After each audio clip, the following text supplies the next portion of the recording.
May we all rise up for the ICAI motto song?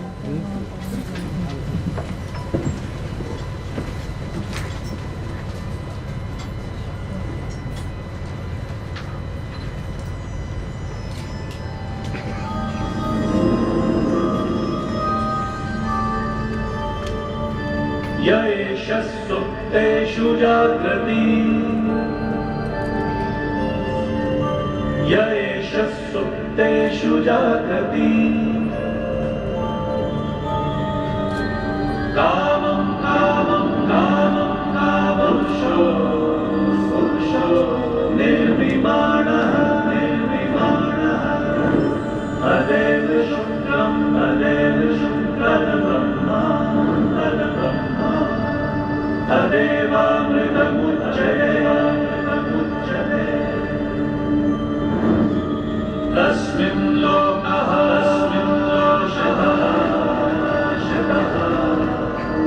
Survey तदूनात्यतिरिक्तश्च एतद्वैता एतद्वैता एतद्वैता एतद्वैता एतद्वैता एतद्वैता. Thank you. We of course have the pleasantries as per the protocol, but more of time we're just skipping that. We'll do it after our guest of honor arrives. May we now request CA Geeta Adyam, Chairperson SARC of ICAI, to welcome the gathering.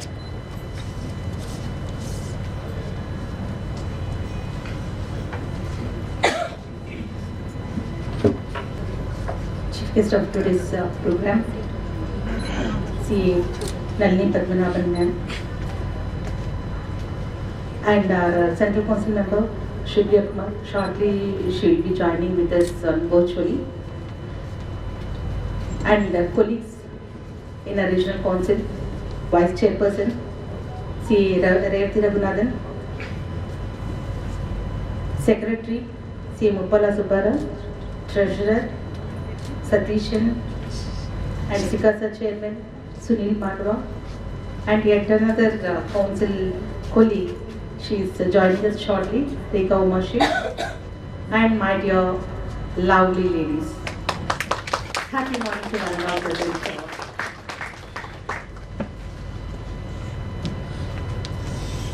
The saying goes like, where there is a woman, there is a magic. But here, this hall is filled with empowered women. So, this hall itself is filled with magic, I feel. I'm filled with gratitude and excitement as I stand before you as a second woman member occupying the position of chairperson of SARC after Madam Lady Shubhogam ma'am. I have a great pleasure to extend on behalf of SARC and on my own behalf our warm greetings to all the women members on this International Women's Day. While honoring women's achievements is a continuous effort, establishing a global day dedicated to celebrating their contributions also is very important. The theme of International Women's Day is Invest in Women, Accelerate Progress, tells us the importance of including all segments of societies to promote the inclusion of women across all spheres of life, thereby pushing us towards a more successful world. It is crucial for women to cultivate self-belief and recognize the inherent power of their contributions to the functioning of the society. With this, I am also very happy to extend our heartiest welcome to our chief guest of today's program, CA Nalini Padmanaban ma'am. She has kindly consented to be among us today, in spite of her busy schedule. And ma'am is well known with her contributions to the society, and she is known to many people as director in various banks and public sectors.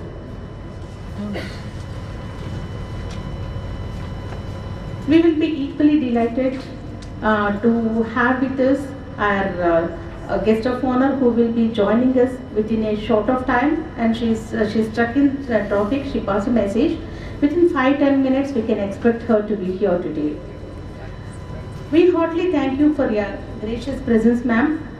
Being an example of women empowerment, your presence adds invaluable strength and energy to this session. Ma'am, we are happy to share that nearly 1 lakh women chartered accountants members for around 30% of the membership of our profession, and close to 3 lakh girl students pursuing CA course. The strength of women in profession, that too in our profession, is growing in a faster pace, and year after year the strength of women membership is increasing significantly. I feel it appropriate to make a brief reference about our first woman member of ICAI, that is CAR Shivabhogam, who was elected to SARC for 4 consecutive terms between 1952 and 1964, and the first chairperson of SARC, holding the position for 3 consecutive years, then between 1955 and 1958.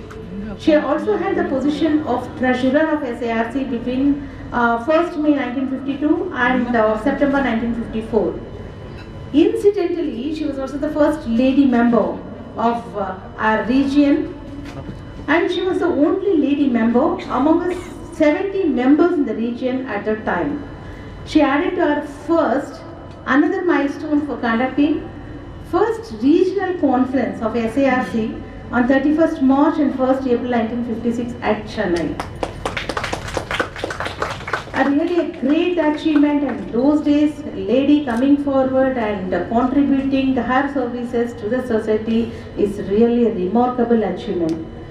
SARC has also pride in place of women members when Sripriya K became the first woman elected Central Council member for the term 1995 and 98, and we know we have this year we have in our council Sripriya Kumar as a Central Council member for the current term 22-25, and earlier during the term 2016 and 2019. So today we are all stand before you occupying one of the most esteemed positions. It is important to acknowledge that this accomplishment was not very easy. It was not attained overnight also, particularly for a woman. We encountered multiple challenges on the path to this position. To all women listening here, I wanted to emphasize that while such achievements may present many challenges, they are never impossible to overcome. So with perseverance and determination, success is attainable. While I stand here and I see each and every one of you sitting here as winners, and all efforts needs a recognition and celebration. And we at SARC are sure you will feel good at the end of the day today. So I am happy to share with our respected guests that we have this term 20-25 one Central Council member from this region, the Sripriya Kumar, and myself as a chairperson, and Revathi Raghurathan as a vice chairperson, and one more woman young member who is reaching up to the ladder in a short time, that is CA Rekha Umashiv. Women are example of humility and hospitality and have the capacity to achieve whatever she wishes to. Women today, being an integral part of any institution, being a remarkable contribution to the growth to which they belong to, and that is why we see women the power to create, nurture and transform. Our women members are excelled both in practice and in industry, holding high positions in corporate banking and other public and private sectors. We are witnessing in front of you our chief guest holding higher positions in corporate and banking sectors. That is why we have coined our theme of this conference as Sakhi, that is beyond boundaries towards boundless possibilities, as contributed by our women across the globe in multidimensional, across length and breadth, and covers various fields. We chose the theme Sakhi for a reason, be at a home or at a workplace, wherever we get to work with, interact with the women. Let's make a promise that I will do my best for the upliftment of women, inspire, aspire, and achieve. Women breaking through glass ceilings. United we stand, hand in hand, celebrating the power of women across the land. Our women members have showcased their organizational and administration skills, occupying the positions in managing committee of branches. During the year 22 and 25, we have 39 women members elected to the managing committee across South, and out of 39, 29 women members out of 45 branches are holding office bearers positions. For the first time in the history of ICAI, Salem branch of SARC was credited with all women CAs in the managing committee of the branch during the previous term 2019 and 2022. So we are all coming out with being a chairperson of SARC. Our theme of this year is Knowledge Nexus. Nexus is a word that symbolizes intersects the elements. The tagline of our theme is connecting the people and igniting the ideas. So it is an intersection of the ideas, where knowledge and ideas meet, we could say. So under this theme, usually what the programs and other activities is what we do. Apart from that, we designed our special focus on women and young members. So among us, one of the agenda point of our theme is to have at least one women resource person in every month of our programs, and one woman, the young speaker also, to encourage. It is the idea behind is to encourage the women to come forward and participate, because though we know most of the women, or not most of the women, all women are talented in one or the other field, but they prioritize family more than themselves to coming forward and contributing. So to encourage such women to come forward to participate in our institute activities and to showcase their talent, this is an opportunity for the women to come forward and join with us in our ICRC programs. And one more field which we are incorporating in our website is Kriya Shakti. We have a field for campus interviews where the newly qualified chartered accountants can get in touch with the industry members to get employed themselves. But this Kriya Shakti is a platform where the members who would like to switch over their jobs and to join for job change, to join some other organizations, for such kind of members, it will be much more useful, and this facility can be used as a platform for getting in touch with the employers, like flexi working hours, and to get in touch with the firms also. And we have already introduced Raktadaanam in our website. I request all the members to make use of this facility and to enroll themselves into the Raktadaanam, because usually whenever we would like to, we search for blood donors, then only we pass the message in WhatsApp groups. But instead of that, if we have the data bank with us, so whomever is required of any necessity of blood, then we can get in touch with our institute website. And shortly we will come in with the SARC app, and our motto is to have at least 50 reading rooms this year across SARC, across South, and we are concentrating more on train and learn concept, because nowadays, and I think you people will resonate with you, and it is very difficult. It has become difficult for us to get an efficient staff nowadays. So for such kind of to fill that gap, we are planning to train the students in BCom level and graduate level, we are approaching the colleges, and if you find any colleges also, please let us know, and we'll approach them and train them, and in turn we can empanel them to our CA firms. So and we are very much concerned about your health too. So under the health concept, we are shortly introducing yoga, online yoga classes, free online yoga classes, and sports activities. Sports, we are planning to have quarterly once one sports activity. So I request all you people to cooperate with us and be with us throughout the year to fulfill our dream and to fulfill our theme of knowledge nexus. So for that, this kind of platforms, this kind of conferences are much more useful, because it is a unique opportunity for us to come together, exchange their thoughts on profession, and understand the needs of women chartered accountants, both in practice and industry, and open up new opportunities for women chartered accountants. So I join my colleagues in SIRC and other members of profession to welcome and wish all women members to achieve many more milestones and enlighten professional career. I recognize the presence of Poornima Bhagyraj ma'am, the guest of honor of today's program.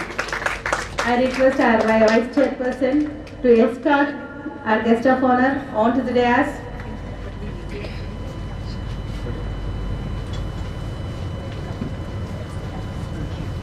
Welcome.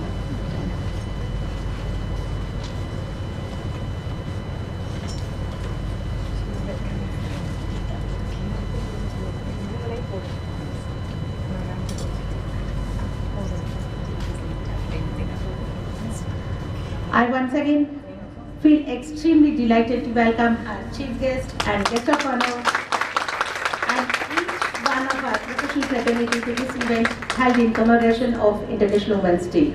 Educate a man and you educate an individual. Educate a woman and you educate a family and a generation. I once again extend a warm welcome to each one of you. There are a lot more glass ceilings to break, lot more to achieve, and all is possible only by being together and for each other. That is as Sakhi. Thank you. Thank you, ma'am. That is a very warm welcome address. Maybe now request CA Sasikala Ravi Venkatesan and CA Zavya Sanjeevi to give a soulful prayer song.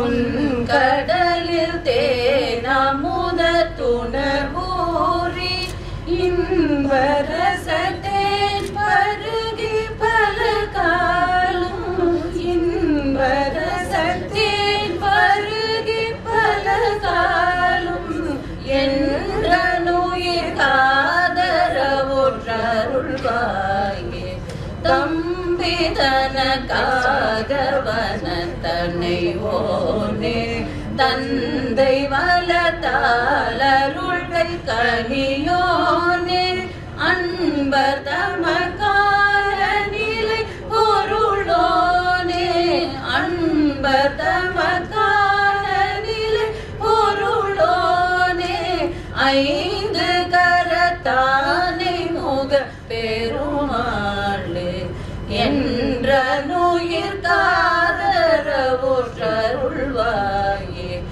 ஐந்து கரத்தானை முக பெருமாளே. Thank you. May we now request CA Revathi Raghunathan, Vice Chairperson of SIRC of ICAI, to introduce our chief guest to the gathering.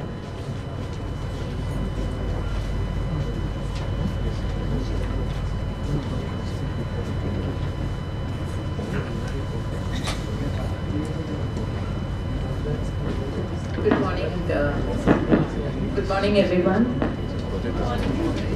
A very very happy Women's Day. We are all empowered women striving towards excellence, and so we are today invited ladies who have already are there in Srinath,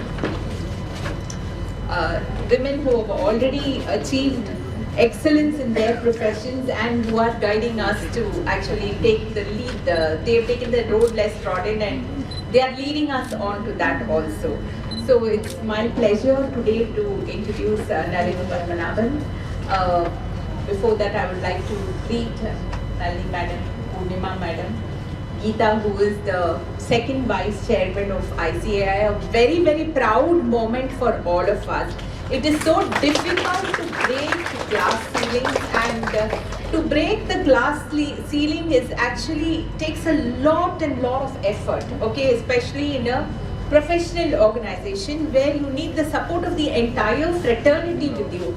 And doing this takes a lot of effort, and it is with a sense of pride that we see Geeta sitting here today. Let us all give her a big standing ovation. Because it is extremely difficult to reach this place, to occupy it,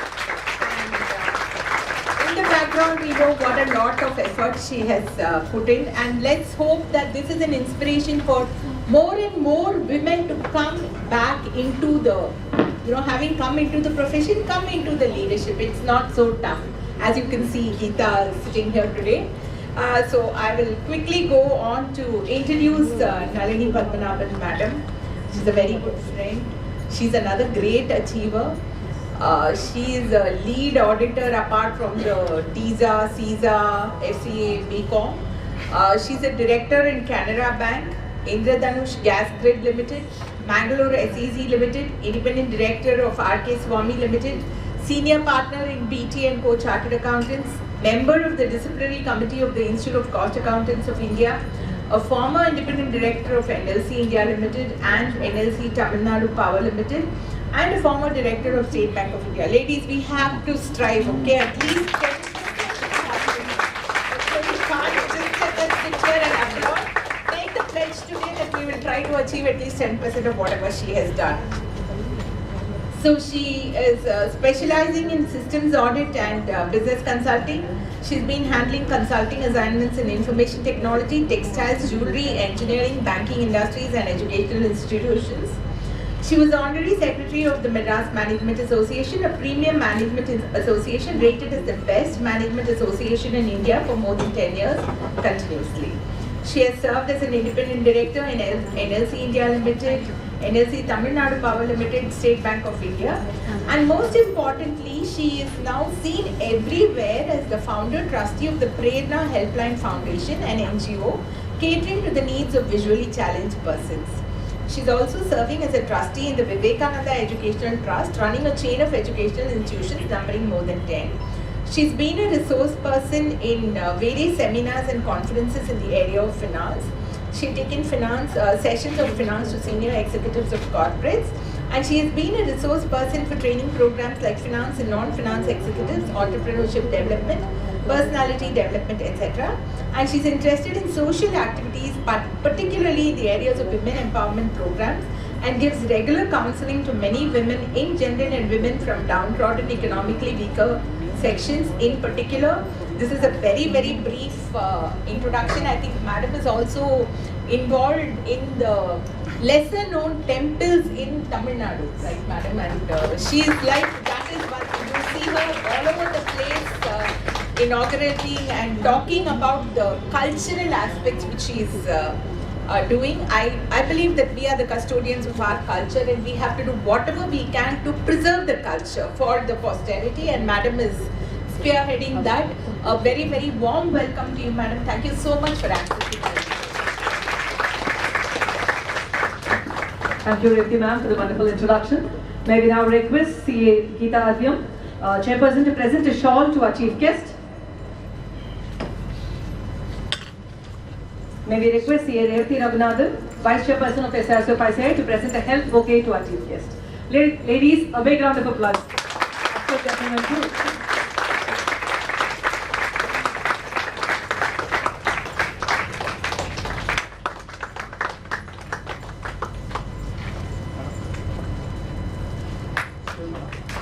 A round of applause.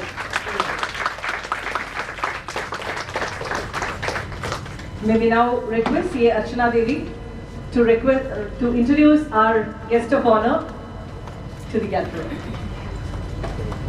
Of course, both our guests needs no introduction. It's like introducing Kavalishwara to Manapur, but still, as part of the protocol, we do it. Happy Women's Day to one and all present here today. It gives me immense pleasure to welcome Mrs. Poornima Bhagyraj, an Indian actress who needs no introduction, as rightly said by Subashini. She's acted in Malayalam, Tamil films, Hindi, Telugu films, and also has learned Bharatanatyam in Sri Rajarajeshwari Bharatanatyam Kala Mandir in Mumbai. It is indeed a pleasure, ma'am, to welcome you here. Such a wonderful actress who's been an epitome of acting and been a guiding light to many actresses who wanted to shine in the early 80s. Welcome, ma'am. It's an honor to welcome you. Let me now request the chairperson, CA Geeta Adiyam, to present a shawl to our guest of honor.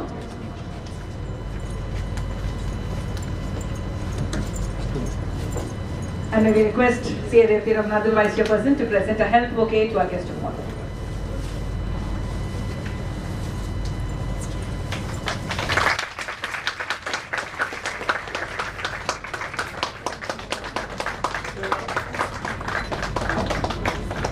May we now request the dignitaries to light the lamp.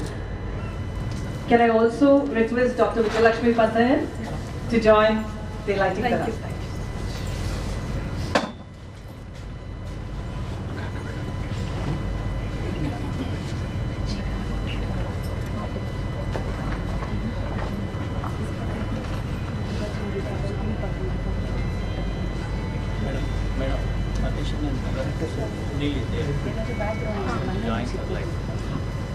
May I also request the gentlemen here, the regional council members, to join the lighting the lamp.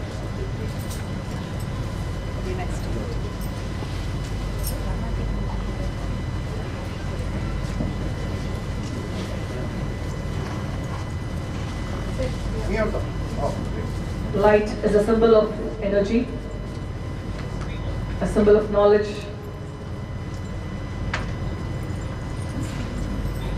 and today here it is all the more relevant because the light of knowledge is what has brought all of us here.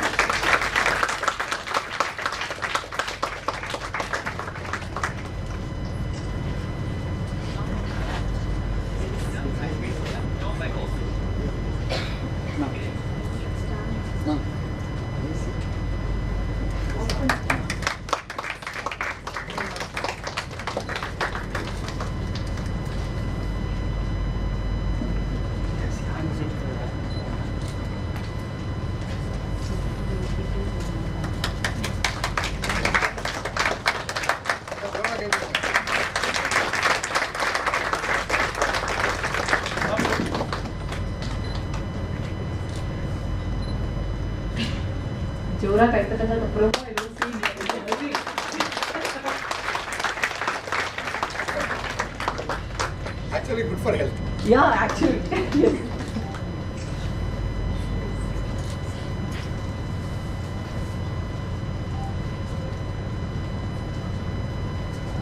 One chance. One chance. One chance for all the men. Yeah, give it up. Inspire inclusion. Somebody was mentioning it's time for the men to start fighting for reservations. Already happening. We are all becoming house husbands. Thank you. Happy Women's Day. A vibrant picture moment. I think it's perfect. Inspire inclusion for women and for men. Gender equality there. Our chairperson believes in inspire inclusion. The idea of sash and crown is awarded to each and everyone here to recognize the achievements for the wonderful contribution we make to the profession and to the society. The theme, Sakhi, is coined in line with the Inspire Inclusion theme. Let's step forward in solidarity and honor our Sakhi, the CA next to us, and present him with a sash, crown, and present also a rose with a promise to say, wherever there is a possibility to help a woman, our Sakhi, we shall do it whether it is emotional, social or professional. Let us all present the shawl and the sash and the crown to the fellow Sakhi next to you. Madam, May I request the Dean SIRC, Vijayalakshmi ma'am, to present the sash and the crown to Dr. Vijayalakshmi, panthaiyan sir.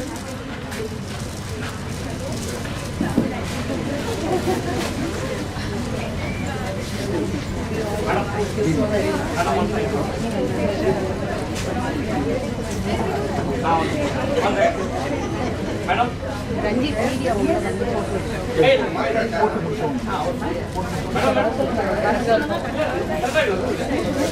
The sashes are not worn because they are royal, but because they are members of various orders of chivalry or honor. The symbol, sign, etc. that shows that somebody is a member of or has a particular position in a group or an organization. The sashes you see royals and other officials wearing at ceremonial or official occasions are generally insignia of a particular order or chivalry. So this is awarded to you as a sign of victory, success and honor.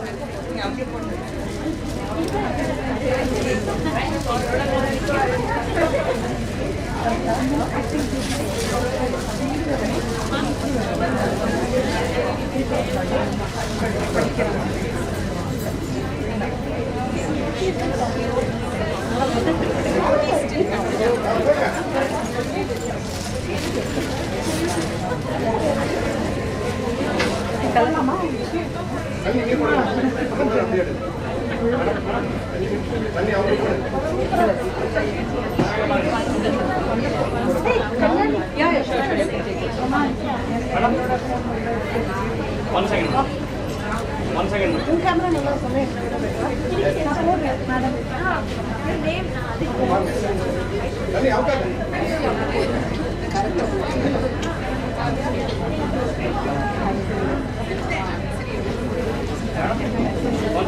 We will definitely have a separate photo session. Request you all to settle down once we are done. I know we are all excited with this. And I need you.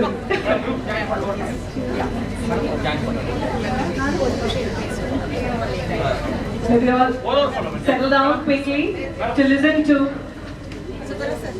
the gorgeous actress.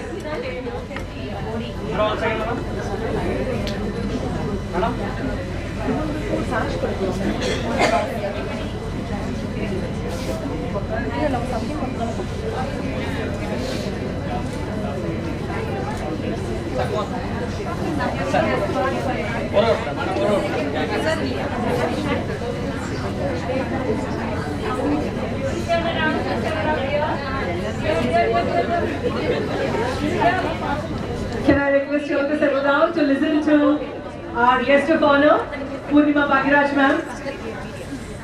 Let it be like this. Yeah, it will be good if she came there.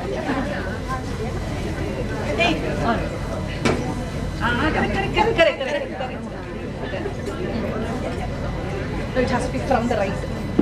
Right. The Sakhi padi.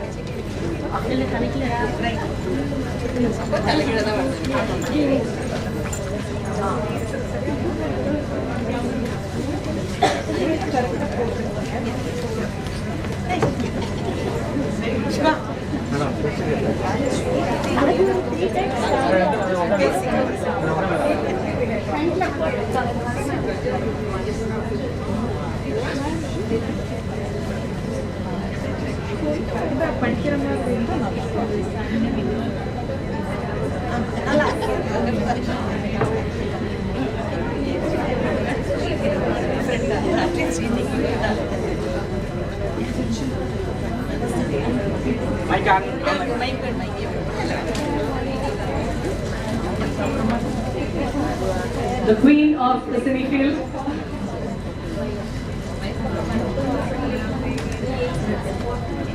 Good morning, one and all. Good morning, all the beautiful ladies. Good morning, ma'am. Good morning. And good morning to the men who have come to support the ladies here. Happy Women's Day to all. Thank you. Yeah, first of all, let me apologize for being a little late. I told my driver it's next to MOP college, so he went straight into MOP college, you know. they didn't know the Chartered Accountant office, but they know the MOP college because there are a lot of girls over there. So then there was no way to come back, so I had to walk down from there and come. So I'm extremely sorry for being a little late. And okay, well, Women's Day, I was actually humbled when Madam was introducing Mrs. Nalini. You saw how long her introduction was and so many achievements, you know. Mine was 2 lines, that's all. No, you tell about yourself, you will learn. Yours is like a Tirukural one. No, mine is all an open book. Everybody's been reading through the thing. But there are so many hidden wonder women here, you know, in this world, in our country, in our state, in our town, whose work is not even known outside, you know. Like, I was totally astounded when she started reading. Half of it even went over my head, you know. I didn't even understand what all she's doing, but she's achieved so many things, Madam. I really bow down before you. First of all, let me congratulate Mrs. Geeta, because being the chairperson, the second chairperson, women chairperson is it's such a big feat. It's a male-dominated world and male-dominated, you won't say, I can say, not the institution, but the entire the system, you know, is more of male domination.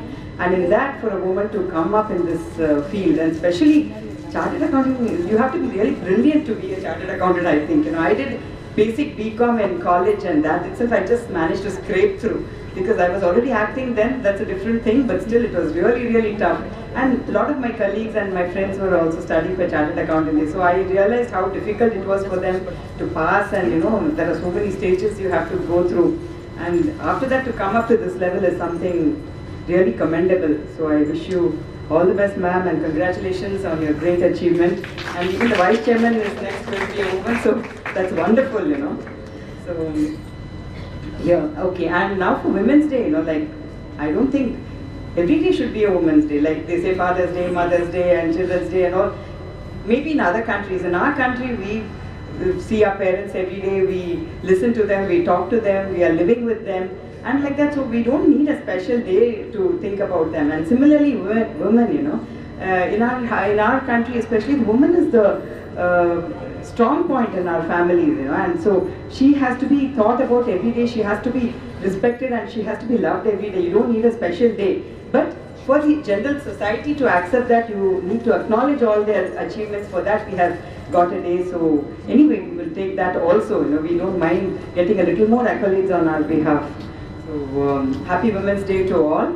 And yeah, for me, you know, they keep telling me that, ma'am, you are guiding us. You are an example, and you know, you have shown us the way and all that. So I really thank them. You know, I feel really proud to say that I have been. They say you're a woman of substance and all. I'm really proud about that. Not proud in that sense. I'm not proud that way. I'm happy proud, because I'm happy proud in the sense that I'm trying to achieve something, and I'm still trying to achieve it. You know, I'm working towards achieving something in life, and I feel happy doing that process. I'm happily doing that process, and at the same time, I hope I'm trying to motivate a lot of other women to achieve something in life. Because I always believe that a woman's place is not only in a home. See, a person, I'm not saying that a woman who's a housewife is not doing anything. In fact, she is the strongest woman, I would always say. You know, managing a household and successfully at that is not at all an easy job. You think about our grandmothers and our mothers and all, you know, they had 4 children, 5 children, 8, 9 children also.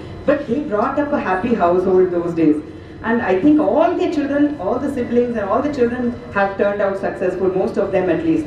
So that way you see, those are women of substance, you know, those are women who have achieved something. Because they have made a happy household, they have brought up the children well, and they have maintained a balance in their house. So that is a really, really difficult job. And they say a woman, a housewife, will do the managing of the house and cooking and all. It's not an easy thing at all. See, if you ask me, I can't cook to save my life. Okay, I'm so bad. My children will never eat what I cook, because I rarely go. See, the thing is, our opportunities are like that. I never got the opportunity to spend time in the kitchen. And after that, my interest turned other way to other sides, you know. So I actually didn't spend time. Only during lockdown, my children and my husband were forced to eat my food, you know. Other than that, I don't think they will dare to eat my food any other time. So people who can cook well I always say, that if you are so good at cooking, spread it out to the world, because nowadays the need of the hour is healthy cooking and healthy food. So people who have been doing this all their lives, they should bring it out into the open. So those are women of substance, I would say. And then similarly, teachers, and there are so many, every field, like every woman, I would say, is talented in some way or the other. She's not, everybody's got an inborn talent in her, which is mostly hidden in our households. They stay in the house, they think, okay, we are just housewives, we are doing nothing. But it's not like that. They are the women of substance, because everybody's got a hidden talent.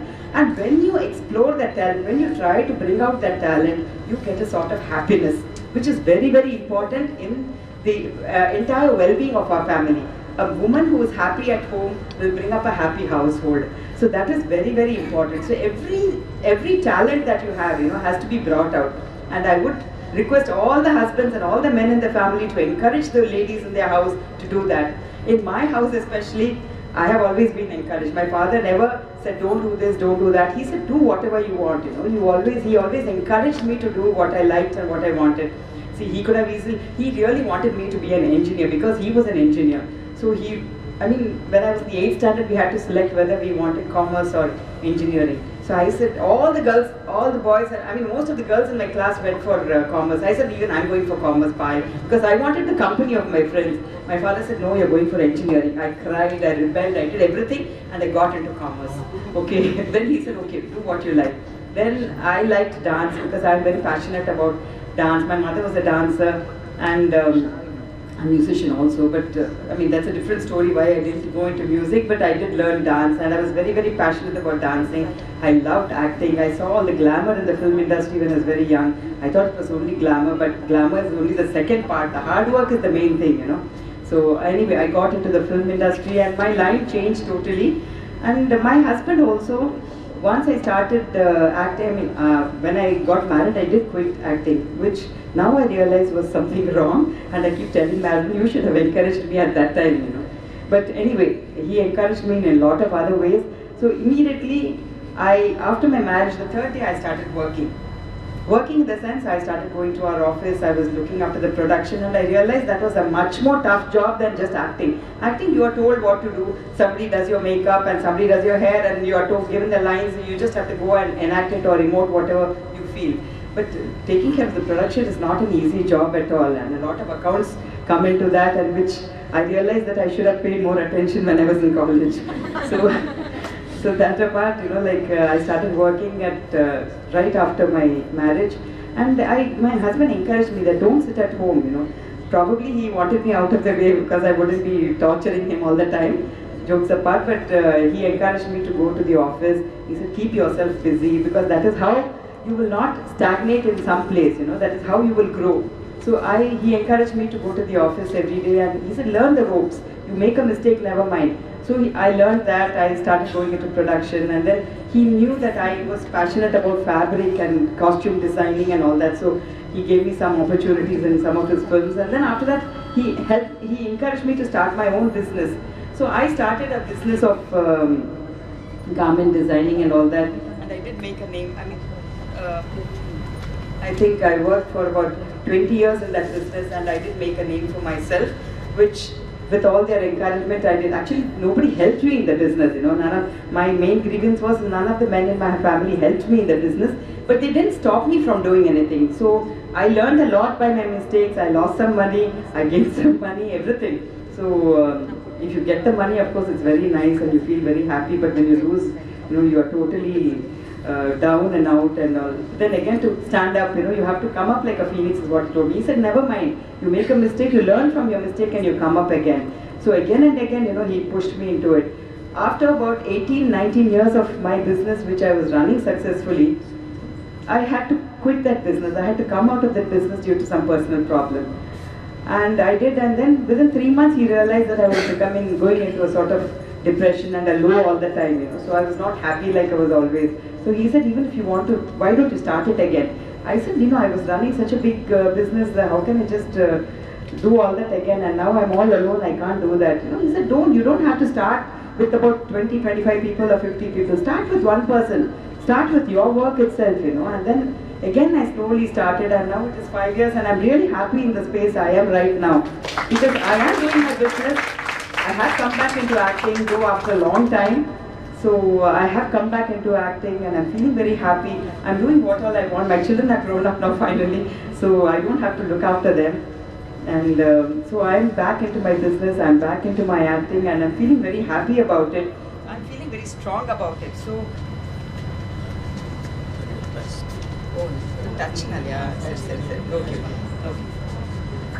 so after a long time, I'm really feeling happy about what all I'm doing. I'm feeling very satisfied. And you know that a happy woman makes a happy life and a happy family, and then a happy society. Like she said, you know, when a man educated, when a man is educated, he just educates himself.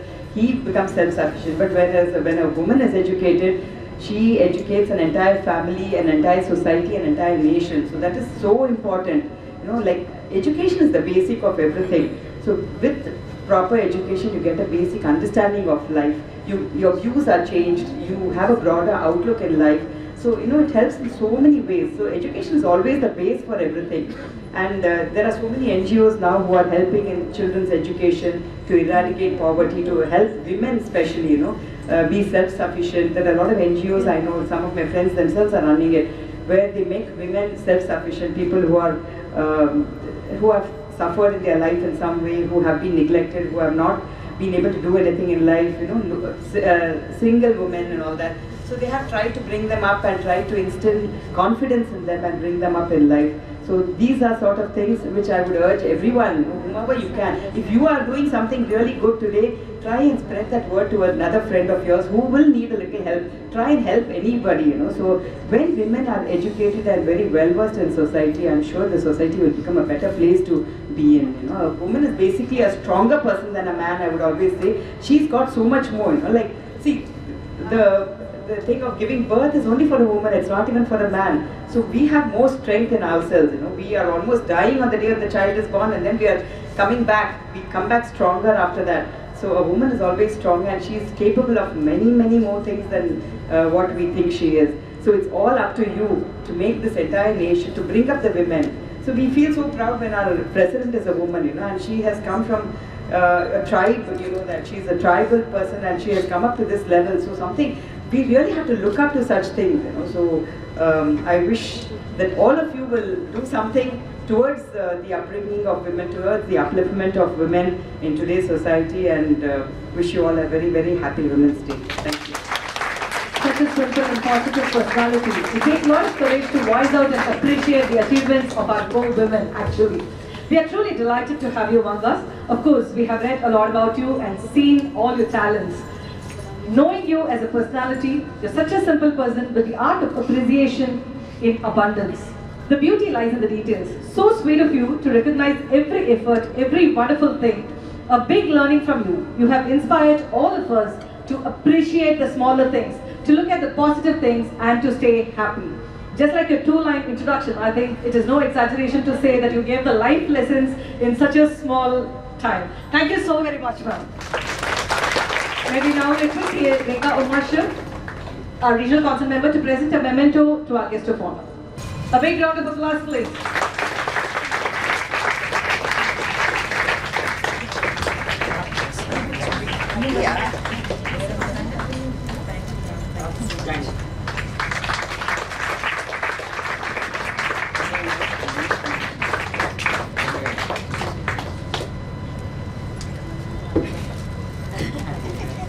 May we now request our chief guest of the day, CA Nalini Padmanaban, to address the gathering.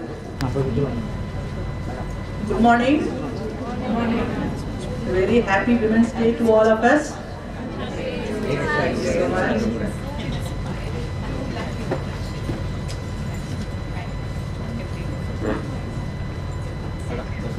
Respected Chair of SASC, CA Geeta Adya, Vice Chairperson Revati Raghunathan, CA Revati Raghunathan, Regional Council Member CA Rekha Umase, CA Subara Umpala, and Guest of Honor Mrs. Srimati Poornima Bhagyraj.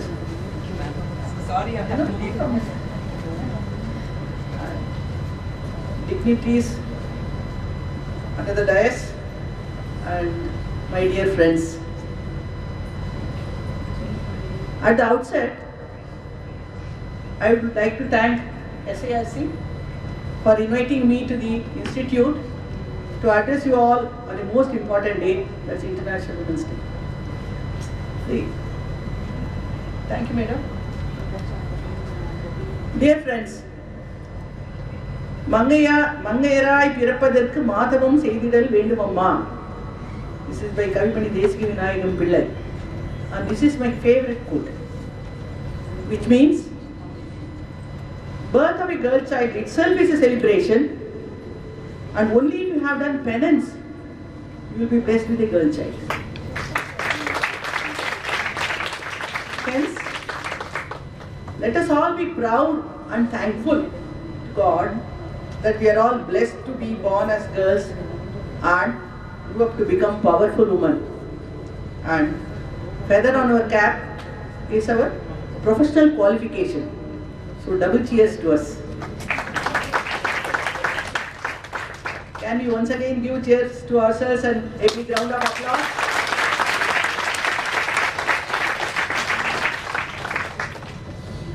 So now, let us try to define women qualities. See, because it's boundless. So if we suppose we try, definitely we cannot encompass every quality of woman in a capsule because it's infinite. But still, let us take some major striking attributes. So I'll just start with few, then it goes on. Like 3 C's: cheerful, colorful, commitment, hardworking, great managerial skills, exponential in time management, multitasker, creator of future generations, and it goes on. It's all commas only. So now, with these endless capabilities and strengths, what is our responsibility? Should we confine ourselves, or should we confine our infinite power and vision to only our house, office, and our close circle? Should we want to play in global arena, or should we limit our strengths to a small localized area? With these questions in my mind, I choose to play in global arena, or an enlarged vision, then in a limited field. So today, I am a major contributor in many areas. First and foremost, homemaker, and I was a good daughter first of all, because I did CA only to make my father proud and happy.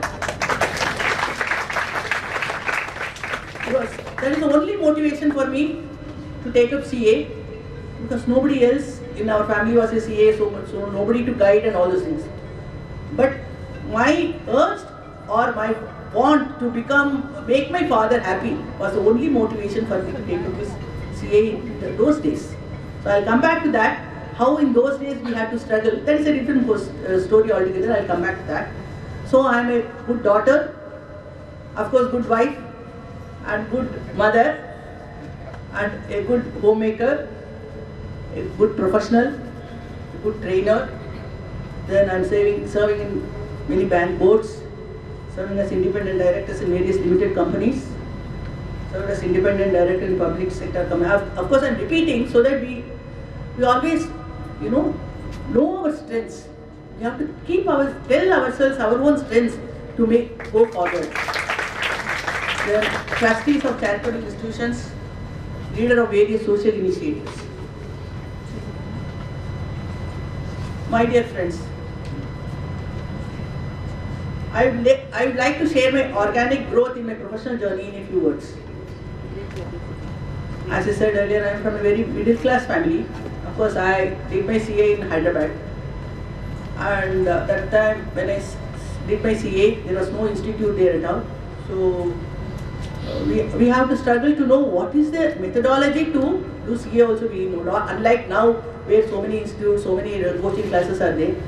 So only some books will come from institute, and we don't know what reference books also we have to take up. So only that institute books, whatever thing comes, we have to study that and do that. So, and my only goal at that time was to make my father happy. And secondly, I wanted to break the shackles of the middle class living. So, I'm the first CA in my family. Once I completed my CA entrance, that time the entrance was there, it's called as entrance. And I did simultaneously with my +2. And I passed in first attempt. For 2 years, I could not get, or rather 1 year, I could not get articleship. So when madam was telling, now 3 lakh students are there, 3 lakh girl students are there. Fortunately, I got in one firm where I was the only girl and there were 20 boys.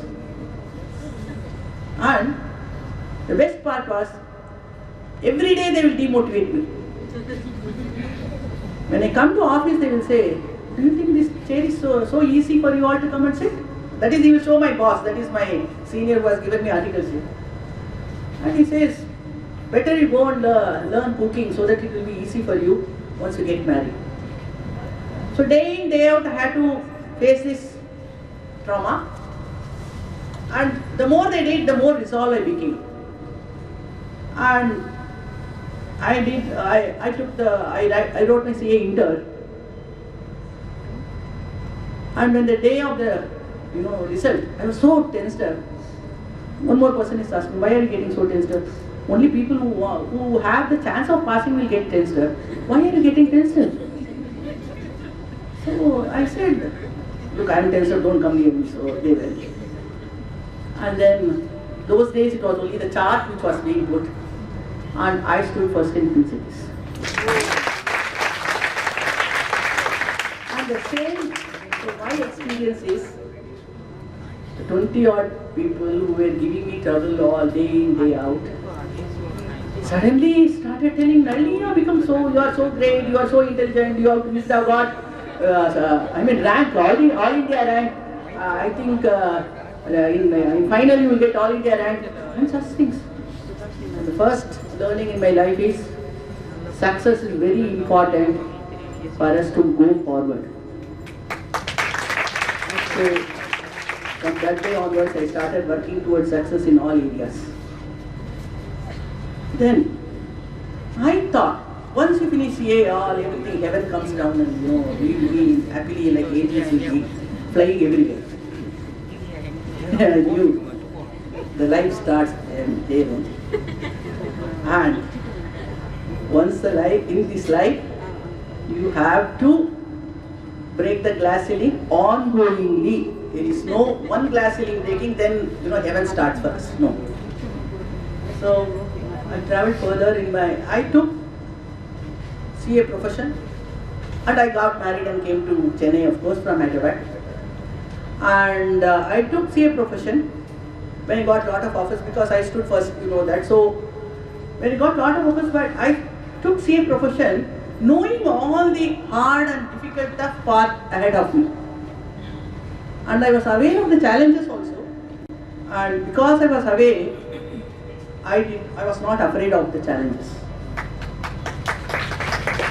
So I also realized that in our life journey, the breaking the glass ceiling at every stage is a must to go further in our profession. So I would like to again tell how I had to break a glass ceiling. It's just a small example. See, in our CA profession, I don't know how many youngsters are in our CA profession now here. Super, very nice, very nice. Very nice.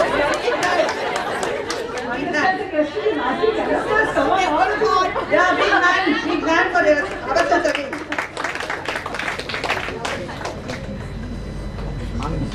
I think admission of younger generation.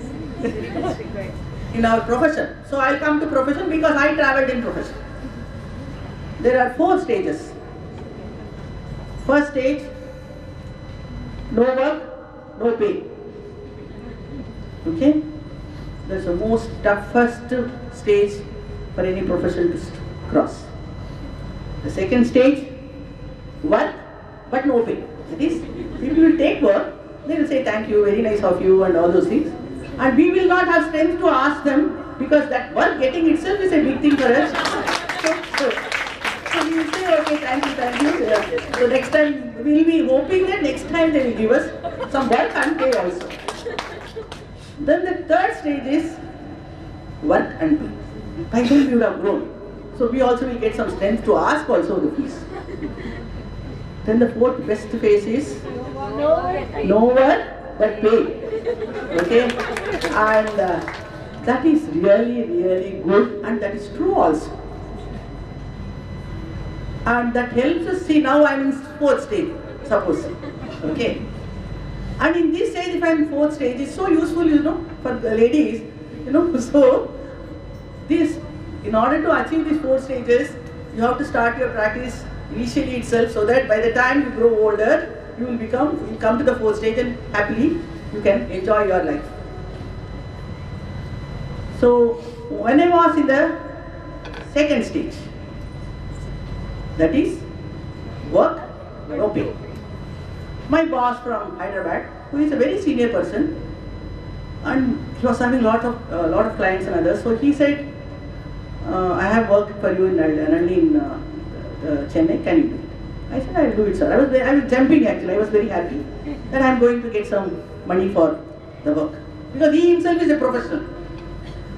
So he gave me work, he said, in those days, I am talking about, say, 25 years back or 30 years back, I will give you 5,000 per month to do this work. I know that 5,000 was itself very much small, because the huge responsibility I took to do so much of work, but then that itself was a big thing for me. Then I said fine. So I did work for 1 year, nothing came, I didn't have strength to ask him. The 2nd year also I did without getting any money. So by then it was 24 months without getting any money. I was working so hard for the group. One fine day he sold the company to a big industrialist. So my dues were left pending. I had already given the service. So what is to be done? So then I told the new management, look, I worked so much passionately for my boss. But now you are a good management, you can have professionals too, and you can pay more. Just settle my money and he said, look, we don't know what is the work you did. We don't know, we can't pay so much and all. Now that time, I'm talking about 30 years back, it became 1,20,000, 24 into 5,000. So they said they won't give. I was very perturbed. Then I said, look, this is a company. So it is a perpetual. That is it. The company, whoever is there, has to give the pay the thing. It's not proprietorship. So it's a private limited or limited company. It has to be. It is in a book. So you have to give. I was attacked by all the management people, 10 people sitting around me, and I was the only lady or only person trying to handle that. So they were telling, no, this is too much. So you give, will give you some small amount. Then the managing director asked, Mr. CEO, who are you? What are you? He said, I am an engineer. He said, very good. You go and visit site visit. What is their cost? He said, my site visit costs 50,000 rupees. I said, very good. Now I will say, you went, saw there and came. So why should I give you 50,000 for me? I will give you only 500 rupees. Will you accept? You said, no. How can I? Same thing. I have given my services. Kindly pay. Then they said, they all were trying to convince me. They said, madam, don't get emotional. I said, sir, I have done the work, I will get emotional. If you have done the work, you will get emotional. You won't believe. 1 lakh. I said, I need my 1,20,000 rupees, not 1 penny more, 1 penny less. In fact, if I had asked more at that point of time where they were going for public issue, they would have given me also. But that is that's not a good so I said, I want to leave this place, you can keep anybody in this. Fortunately, they paid. So, why I am saying is, every level we have to struggle and break this glass ceiling with lot of conviction in our work. Then, in the journey I also had big dreams. Though I'm not cushioned with strong or powerful lineage, I dreamt to be a band director. When I had nothing, only because my senior under whom I did CA, he was a director at that, I'm talking about 40 years back, he was a director in a bank, IOB bank. So I thought, oh, if you become chartered accountant, you can become director in a bank. So I dreamt to be a director. Then after I took up the profession, I knew how difficult it is. But once you dream big, my dear friends, it will become a reality. So you dream big, work hard, and then you will win big. So at the age of 39, I was appointed as Director of State Bank of India, and was one of the youngest and only woman on the board. 2 decades later, I am now currently Director of Canara Bank. And this also, our appointment is through Cabinet Committee and it is Gazette notification. A long list came in the Gazette notification for all the bank directors here. And there also, I was the only lady who had been. So, why I am saying this is, we still have a long way to go.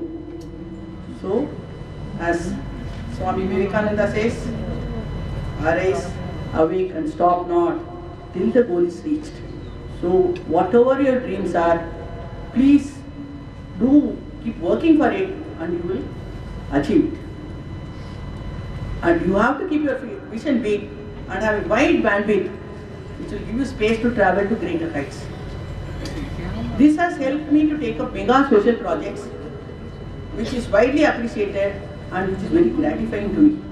I will briefly touch upon, like Madam Revati said, I have taken up very big mega social initiatives now which I am working on. One such initiative is, today all temples in Tamil Nadu especially, more than 1,10,000 temples are there and only 40,000 temples are being is under HRNC. And most of the temples, very powerful temples, are not even well. So now I have created a digital platform where we are identifying the temples and we are also identifying who will take up that is who is the pujari there near the temple. And then we are forming a 3-member committee near the temple, that is on that place. So who are some retired people and all those people. So the 3-member committee they will get a bank account will be open for them. And as in profession we have met so many HNA clients and others who are also, our well-wisher, and they always say, somehow everybody has a strong conviction that I can do many things. So always they will say, Madam, you take up, we will do, Madam, you can take up, we will do. So then, now I have taken up that, and many clients or many donors are ready to give money for this is only for Nitya Puja, everyday lighting of the lamp, a small puja and one small Devi thing, that's all. Some flowers and this. So in this, the donor will give directly to the 3-member committee, and they will see to it, because they are near the temple itself, they will see to it that pujas are being done on day-to-day basis. And and there are also, we are also enrolling all the donors and giving them whichever temple they want, some for few say Shiva temple and all. So wherever we have identified, we are doing research and keeping all the things. And once they take up, they have to sponsor for 1 year. So we have costing a in the costing is almost 15,000 rupees the cost of oil and all this. It's very, very simple. Only daily lamp, some one puja and one Devidya. So then it is 20,000 rupees including the pujari thing. So the donor will give directly to that 3-member committee bank account, and they will ensure that temple is being, that puja is being happening. And this is for 1 year they have to sponsor. And our thinking is, by God's grace, it has to happen that once 1 year ko temple nalla puja, then all the villagers, everybody will start coming and the temple will start growing. And once the temple starts growing, then the small temples around that, like INR temple and all the small Devi temples, they can themselves sponsor, and the whole village will prosper. So this is one temple connect we have done in a digital platform. So this digital platform is open to all. So it's now what I'm finding is, see, once we are into something, I'm finding so many volunteers, so many people say, I want to do something, and now my responsibility is now to give them work, so much of work to do. So that is a very excellent, this thing I'm seeing, observing now. And the secondly, we have also created another digital portal where it is, see today, social causes, we say, thousands and thousands of causes are there. See, for example, health, education, old age, like that, many people are doing a lot of good work, excellent good work. And suppose say one health, then there is, under that one segment is cancer. In one segment, in that cancer, people are giving, one trust is giving drugs, one are helping for operation, one are doing the last 8 stages they are taking care. So many. My God, when I see them, I feel they are all gods in human form.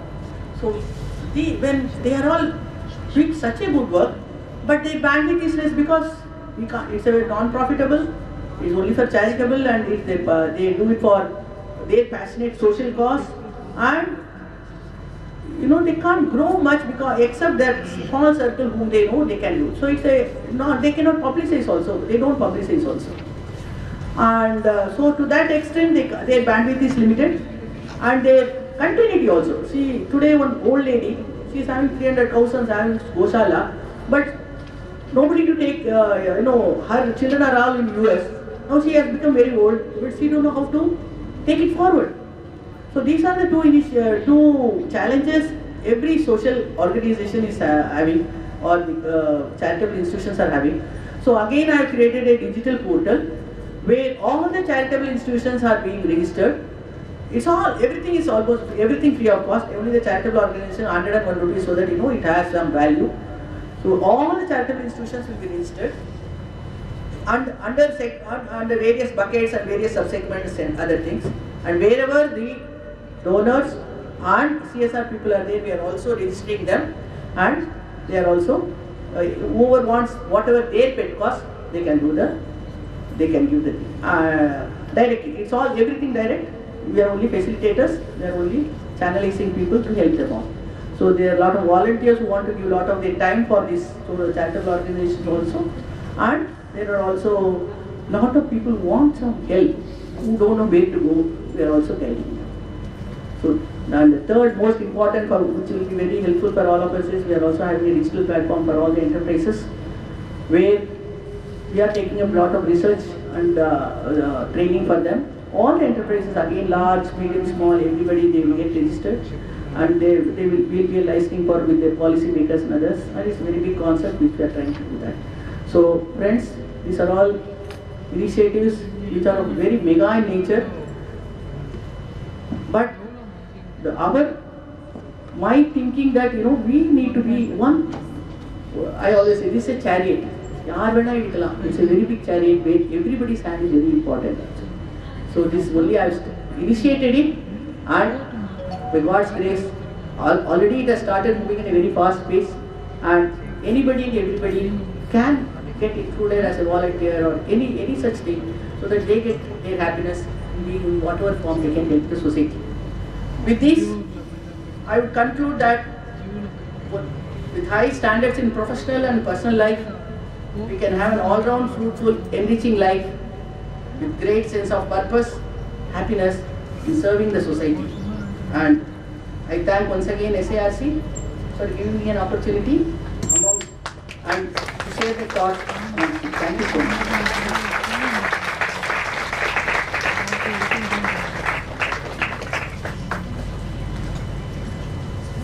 Sorry ladies, just one small intervention with the permission of the MC and the chairman. We all have to, we always say there's a woman behind every successful man, but the man behind the successful woman is sitting here and clapping and feeling so proud. Let us give him a very big hand. He's absolutely proud, brimming with pride and clapping for everything which he says. So we are very happy that you are here with us today, sir. Thank you. Thank you, Revati ma'am. May we now request CA Geeta, chairperson, to present a memento to our chief guest. Whenever we see a successful woman, we try to take shelter behind the excuses to say what all they have, and only because they were blessed with all this, they are successful. Here's a living example to say it is possible. Our next door personality, one among us, who rises up to this level. Success is the mantra to change the perception of your society and choosing the challenges, crossing the challenges, and we should cross these stages of work and pay to reach the pinnacle. Fight for your rights, dream big, and no matter what, you will achieve it. What more can we ask for on this Women's Day? You just said, see, I made it, and you can too, Sakhi. Such a wonderful, inspiring address, crafted with real-life instances, challenges, how you crossed and climbed the ladder with lessons and takeaways for us as professionals. Thank you so very much, ma'am. Ladies and gentlemen, of course, a big round of applause. May I now request CA Subbarao Uppala, Secretary SARC, to propose the formal vote of thanks. Good morning. On this special occasion of International Women's Day, I would like to extend a heartfelt vote of thanks to all the remarkable women who have graced here with their presence today. Particularly, we express our gratitude to CA Nalini Padmanaban, Director, Canara Bank. Thank you, Madam. Thank you for your inspirational words. And Mrs. Poornima Bhagyraj, who graced this occasion. We appreciate the invaluable contributions of all the women in all the spheres of life, be it at home or at workplace, in communities, on the global stage. Your talents, skills, and wisdom enrich our lives and drive progress and innovation. I thank all the women who present here, in spite of the Mahashivratri, made this program a success. Thank you, Madam. Thank you very much.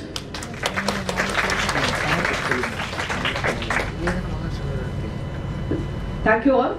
With this, we conclude the inaugural and we move on to the positive alpha session. Happy Women's Day. Sripriya Vijayalakshmi Pandyan, spiritual guru, psychologist, mind power expert, founder and trainer, Alpha Mind Power. Srimati Vijayalakshmi Pandyan, with a master's and PhD in psychology, started Alpha Mind Power meditation class in May 2000. In the last 24 years, she has conducted thousands of classes in many cities in India and abroad. She has empowered lakhs of people with her classes, TV programs and articles in magazines. Srimata continues now with online classes. She has spoken on various TV channels like Doordarshan, Kodigai, Jaya Plus TV, Jaya TV, Sun TV, Makkal TV, Sankara TV, etc. Her articles have appeared in Mangayar Malar, Kumudam Bhakti, Manoshakti and Dinatanti. Srimata has studied and practiced various systems of meditations from 1991 onwards and then developed Alpha Mind Power in 2000, which teaches a person to access the power of the subconscious mind. She has designed various classes which are very popular among the participants. Srimata conducts yatras and retreats at Rishikesh and Teri. Srimata has visited Kailash twice with a group of Alpha Siddhas. Srimata's Shantangni, a 5-day residential retreat at Rishikesh, is very popular with her disciples. She has also takes her disciples to the caves of Mahavatar Babji and Vasisht Rishi on the Himalayas and conducts meditations there. Srimata's talks can be seen on the YouTube channel Alpha Mind Power.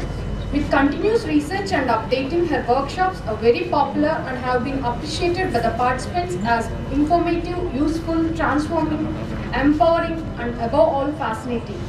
Her counseling sessions are known to be very unique and effective. She has helped various people to get over different problems like suicide tendency, bad habits, inability to concentrate on studies, love failure, marital incompatibility, phobias and other psychological problems. Her counseling sessions, which combine psychology and spiritual healing, are known to be very empowering and have created amazing changes in many people's lives. The Alpha music therapy introduced by her creates a miraculous shift in the subconscious mind of the participant. With this therapy, she has created wonderful positive changes in the lives of many people. Srimata's mission in life, empowering people with mind power. A slogan, every thought form generates energy. Thank you. Thank you. May I now request the chairperson SARC to present a shawl and a health bouquet to Dr. Vijayalakshmi. Ladies, a big round of applause, please.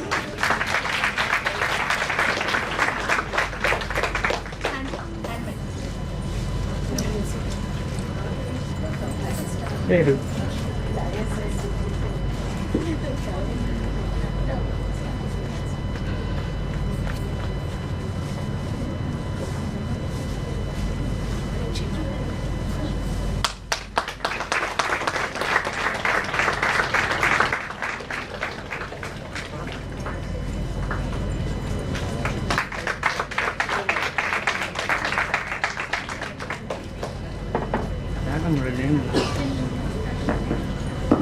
The rise is all yours.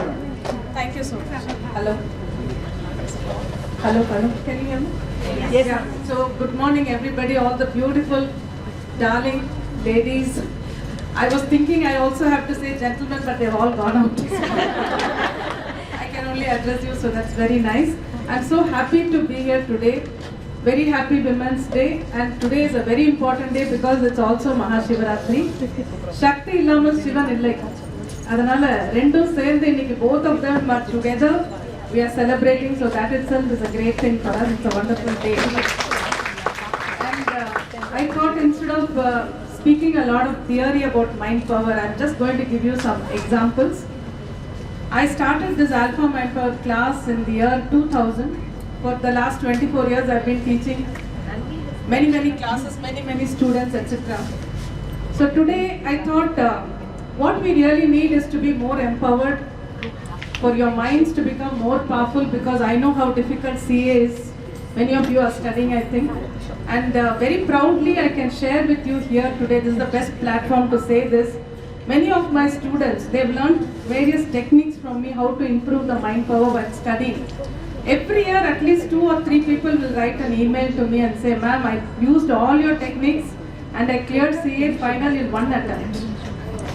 That is something which, I don't understand how difficult it is, but from what they say, I know that it is very difficult, and they've been able to use the mind power techniques, and with that they've been able to, I think volume is less Can increase the volume. Increase the volume. So with that, they've been able to really do very well. So to that extent, when you learn some meditation, use some mind power techniques, life can change completely. That is the truth which I have seen all along in my life, and I have taught people also. So for the examples now, first of all, what is the mind and what is the power of the mind? To just explain that to you, this example. There was a lady in London who was very allergic to roses, and all of us know London is a place where the climate is so good for roses, because the climate is like that, everyone has rose plants. But this lady was allergic to roses, so she could not keep even one rose near her. Immediately she will have the symptoms of allergy, sneezing, eyes will water, face becomes red, everything. So she never had any rose plants in her house. And she was working in a concern, so one day she had to attend a conference. She went to the conference hall, which had a huge long table. As soon as she entered the hall, she just got so upset because the whole table was decorated with hundreds of roses. The moment she saw that, she said, I can't withstand even one rose. How am I going to sit here for the whole day and attend the meeting? It's going to be very difficult for me. It's going to be a bad day for me. I'm going to be absolutely down with this. With all these thoughts, she found her chair, allotted chair. She sat down there. She kept looking at those roses.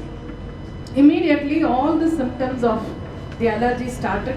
Eyes started watering, face became red, and she started sneezing. Then she took out her tissue. She couldn't even lift her head, so she was just wiping her face and all that, and really struggling with it. At that moment, the meeting had not yet started. Then at that moment, one gentleman got up to go out. He was walking behind her. He made a comment. He said, look at those roses. They look almost real. And he walked off. When she heard that comment, she was so stunned. She said, what is he saying? which means those roses are not real. And then she put her hand out, she touched one rose, it was all artificial roses, but they were made so nicely that they all looked like real roses. So when she saw that, again now her mind started saying, how can an artificial rose give me allergy? This cannot happen. I am allergic only to real rose, not to artificial rose, so this cannot happen at all. The moment she started thinking like that, all the symptoms of allergy disappeared and she became quite comfortable. This is a real life incident from a book. So that is the power of the mind. The mind can create diseases. The mind can heal you completely. The mind can create problems for you, and the mind can also find solutions to your problems. That is how powerful our mind is. Now 2 more examples. I thought in the little time that I have, 2 more examples I want to give you, where I counseled people and it brought about a very big change in their life. One was in the year 2001. I was just going to start my class in Tamil. Originally I started in English in 2000, and because of a lot of demand I said, we'll do it in Tamil also. So I was preparing for that. And then there was my interview on Jaya TV, and then there was our ad in the paper. So seeing all this, one lady came to meet me from Kanjipuram, all the way from Kanjipuram. A young lady, 25, 26 years only. She came and sat in front of me and said, I have headache. Throughout the day I have headache. From the moment I wake up, my headache starts till the moment I go to sleep in the night. I am suffering from headache. Those days I used to be called Dr. Vijayalakshmi because of my psychology PhD. Nowadays I dropped the doctor and started Srimata because that title was given by a Srividya practitioner, and for me that is more valuable than the doctorate. So I made it Srimata Vijayalakshmi. So that time it was Dr. Vijayalakshmi. So when she said headache, I said, see, I am not a medical doctor. I am only a PhD doctor, so you should go and see a medical doctor. Then she said, no, I have already seen 4 or 5 medical doctors. They have done all the checkups, everything is normal. So finally when I met one doctor, he said, nothing is wrong with you physically, something is wrong with your mind. So go and see a psychologist or go and learn meditation, do something like that. So she came to me. And then I started asking her, when you say you have headache like that every day, what is the cause of the headache? There has to be something else in your life. If you are physically normal and the medical doctors have all told you that you are normal, then what else is causing that tension in your nerves? Is there any problem in your life? Then she said, yes, I've been married for 2 years. Her husband was a bus conductor. She was very happy with her married life, there was no problem. But they didn't have a child. She did not conceive in those 2 years.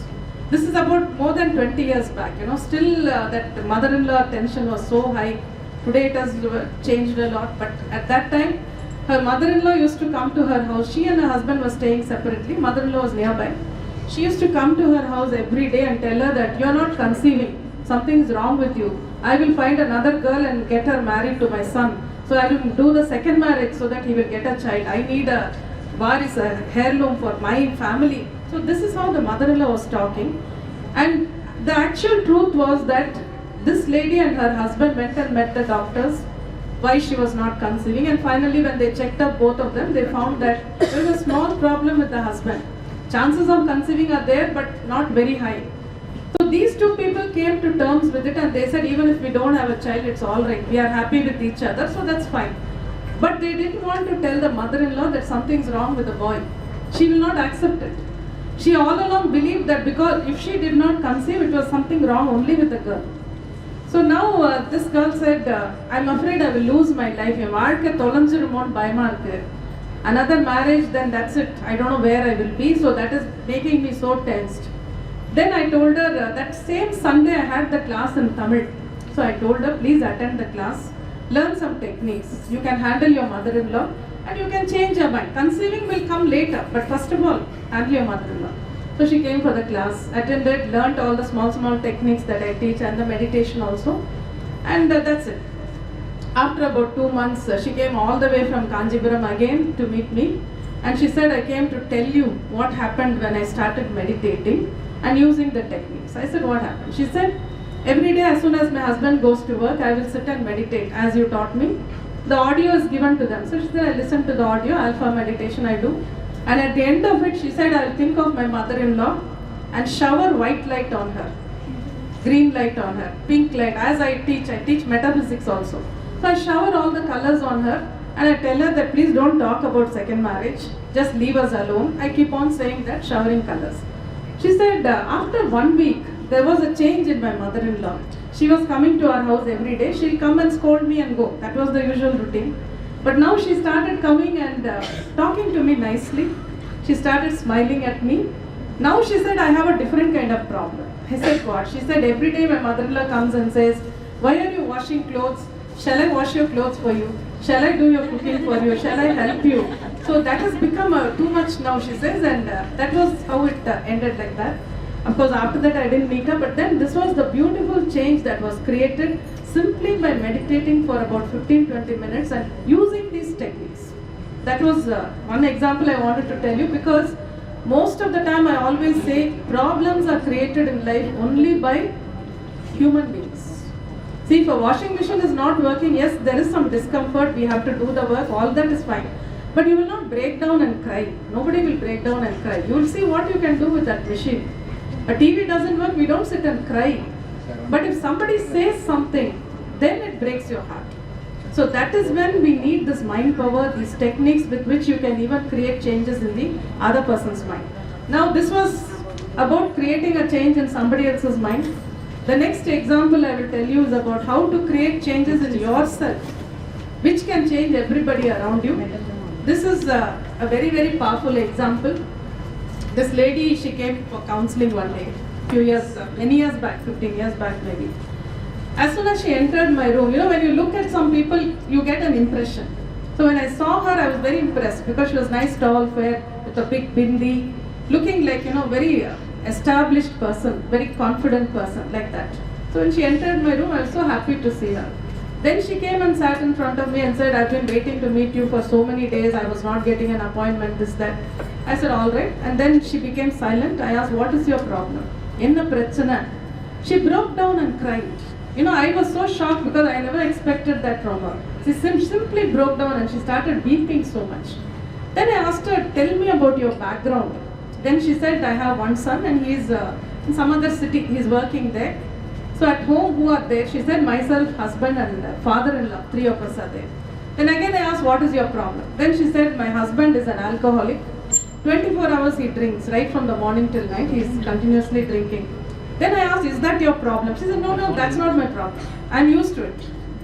So I don't mind, let him drink, let him do. I'm not worried about that. Then what is your problem? Is your father-in-law saying something? He said, no. He is very quiet, he simply sits there, no problem. And she was doing her own business, earning in crores. She was a very successful lady and also looking after the house.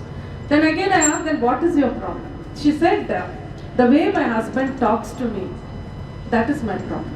The way he addresses me, the way he puts me down with bad words, very bad words in front of the servants, in front of the relatives, in front of any guest who comes home, he uses such bad language just to put me down. And she says, I'm not able to take it anymore. I was keeping quiet all these days. She said, I was doing all my work with tears in my eyes, continuously crying and doing all my work. But now she says, I've come to a stage where I cannot take it anymore. I am the one who's working, I am the one who's earning, he's not earning. I am the one who's doing the cooking, he's not doing that. I am the one who's running the house, he's not doing that. So she said, of late my mind has started thinking, for what do I need him? I don't need him for anything. If this one person is not there in my life will become so happy. And my mind, she says, the reason I came to you is, now my mind started thinking, either I should commit suicide or I should kill him. One of the two. I cannot go on like this. So because of that, I know that these thoughts are wrong. I don't know how to change them. That's why I came to you, she said. Now, what will you do if you are in that situation? What can you advise? She was about 56, 57 years old. So you can't say, go and get a divorce. She didn't come to me for that. And you can't say, Parvalamma, Purushandana, adjust pannite, appadi solla mudiyadhu. Because this was too much. And another point which I didn't mention is that she had undergone an open heart surgery. So every day she was taking sleeping pills so that she sleeps properly. And this husband tells her, I don't bother whether you take sleeping pills or anything. Every morning 4:30 you have to get up and make filter coffee for him. Otherwise he will start off his bad words. So every morning after taking the sleeping pill, she'll get up at 4:30. With tears flowing down, she'll make the filter coffee and give him. This was her life. So that is when she came to me and said, I don't know what to do. And I didn't know what to tell her. Because normal other problems you can say something, you can advise something. Here, either way, it was difficult to speak. So finally I just said, isn't it some kind of karma that you married this person? Karma dana edo onna kalyanam panni. She was like, yes, it is my karma, I married this person, my karma. Then I said, why don't you complete that karma completely, fully in this life? Now supposing you kill yourself or you kill him, that karma is unfinished, incomplete. So in the next life, supposing he comes again as husband, what will you do? That's all. You will not believe. I have done counseling for more than 30 years now. But I have never seen an inner transformation happening on the face of a person. When I said this, that transformation happened on her face. She wiped her tears. Neenga sollitingla 40 coffee கேட்டாலும் தினம் போட்டு கொடுத்து தீர்த்திடுறேன். எந்த ஜென்மத்திலும் வரக்கூடாது. He said, I will make sure it doesn't come in any janma, in any way in my life. 40 coffees a day also I will make and give without crying. Then I said, but you stop crying, you be calm, you just finish off this karma. That's all you need. Don't worry about anything else. And in the next moment, she took her bag and she said, okay, bye. And she just flew out of the room. I was left there stunned. I said, what happened? She just went off without saying anything. That's it. She had not attended my class or anything. She just came for counseling. Then the next month, she came for my class. She attended the basic class. Then she attended level 2, then another one. We have so many classes, 18 classes are there today. She attended, and every time she'll say, I'm coming a little bit late because I have to finish all the work. And I come as if I'm going to office, so please don't mind. I said, okay. Then after 1 year, she came to see me again. I was again a little worried when I saw her stepping into my room because I thought she was alright. When people don't come back, you feel. Generally, my counseling is like that, I'm happy to say. With one sitting, normally people become alright, or some progress is there, they don't have to come back. So I was thinking she's okay, but when she came back, I said, oh my God, what happened? She came and said, I didn't come for counseling, I came to thank you. I said, that's very nice, what happened? She said, after I saw you here, I met you and went back. She said, I started making the coffee without crying. Every morning I'll get up, I'll make the coffee and give him. He'll start his bad words. Usually I used to cry, but then now I stopped crying completely, no tears at all. I do my cooking, I do my puja, I go to my office, I do my business, everything. So initially he was using the bad words for about a week, he continued, and I didn't cry at all. She said then he started looking at me, why is she not crying? What happened to her, why is she not crying at all? She used to cry so much, that feeling. Then after 1 week she said slowly the talking came down. And now she said after 1 year I can tell you he's there in the house, he's simply sitting there, but he doesn't talk at all. He doesn't say anything. He's still drinking, that has not changed. But he doesn't say anything, so I'm happy. I do my work, I go to office, I'm absolutely peaceful. And in this 1 year her father-in-law died suddenly. When her father-in-law died, husband was totally drunk. He could not arrange anything for the funeral also. She said I did everything. With Alpha my strength was so much, mental strength was so much, I was able to handle everything, she said. So that was one stage. Then after about another 10 years, 10 or maybe 7 or 8 years, long gap, she brought her friend for counseling, another elderly lady, and she came to see me. I spoke to her friend, and then after some time she said, ma'am, Guruji, can you remember me? I said, how can I forget you? I was waiting for this to be over, I can never forget you. Then she said, I just want to tell you how things are today. Then I asked her, tell me, I also want to know. Then she said, now slowly he has come to a stage where today when I told him that we are coming to meet you, he said, I will drive you. And he brought us to the office, he's sitting there in your reception. So then I saw in the camera, he was sitting there. So that is the change which came about without talking to his subconscious. See, I teach a lot of techniques. But she didn't do anything. She changed her own thought form that, okay, this is my karma, let me finish it. See, the biggest problem is when things go wrong in life. The problem is not very big, but the question, why me? Why is this happening to me? Why should I suffer like this? That is the biggest problem. And as long as you ask that question to yourself, the suffering will never end. But the moment you accept, okay, this is what I have to undergo, let me do it properly, with a smiling face, with a lot of power, with a lot of courage. The moment you create that little bit of fine-tuning in your mind, you will find that you become stable and balanced. And when you become stable and balanced, the people around you will slowly start responding to your energy. So that is how it is. I thought this is one thing I would like to share with you today, that women can become very, very powerful. Women are supposed to be the weaker sex mentally, physically, but I would say mentally today they are becoming very powerful, very empowered. We have just now listened to so many women talking about their own achievements. It's not only that. Every woman, I am seeing a cross section of people in my classes, both men and women attend. I have people from the village who don't know how to use a smartphone, because now I do classes only online classes. I'm not traveling. I don't do direct classes because during COVID I dissolved my office, so I'm just doing the online classes on Sundays. So there are a lot of people who wanted to attend, and some of them are in the rural areas. They don't even have a smartphone. But when they wanted to attend this class, I met them in our Teni retreat or Rishikesh retreat. I told them, what is so difficult? Buy a smartphone, learn how to use it, download Zoom, register on our mobile app Alpha Mind Power. That's it, you can attend the class. And so many women are doing it very happily today. So this is just to tell you that we need to make up our minds. And let me leave you with just two thoughts. One is, if you find some discomfort with any human being, close your eyes, take a few deep breaths, shower white light on them. You will definitely see a difference. If the person is angry, they will become calm. If the person is very irritated, frustrated also, that they will become calm. If you feel frustrated or irritated, shower white light on yourself. The universe is full of positive energy. We have to grasp that energy, bring it down for us. That's the one thought. And the last thought I would like to leave you with is, always make sure that your happiness is in your hands. Never allow somebody else to control your happiness, because that is the biggest problem I see with women. So and so did not talk to me, that's why I'm sad. Why should you be sad? If they don't talk to you, it is their loss. So and so treated me like this, that's why I'm sad. So what? Let it be. That is their caliber. You understand? But you don't have to become sad. So that is why I say, find your happiness within yourself. With whatever you do your puja, you do your meditation, you listen to music, you do your painting, you do your work. Even work can make you feel very happy. You achieve something in work, you feel happy. So that way, if you have something to hold on, nobody can make you unhappy. And a happy woman is the most powerful person on this earth. You can achieve everything that you want in life. So my blessings to each and every one of you to do your career, to come up very well in your career, and to be very, very empowered. So wishing you a very happy Women's Day. Thank you so very much, ma'am. Thank you for the opportunity. I will now request CA Booma Maheshwari from Chengalpattu branch of SRC of ICAI to present a memento to Srimata Vijayalakshmi panthaiyan. Power of the mind. Every human is designed with immense treasure to identify, tap and succeed. You gave so many instances where we could relate to.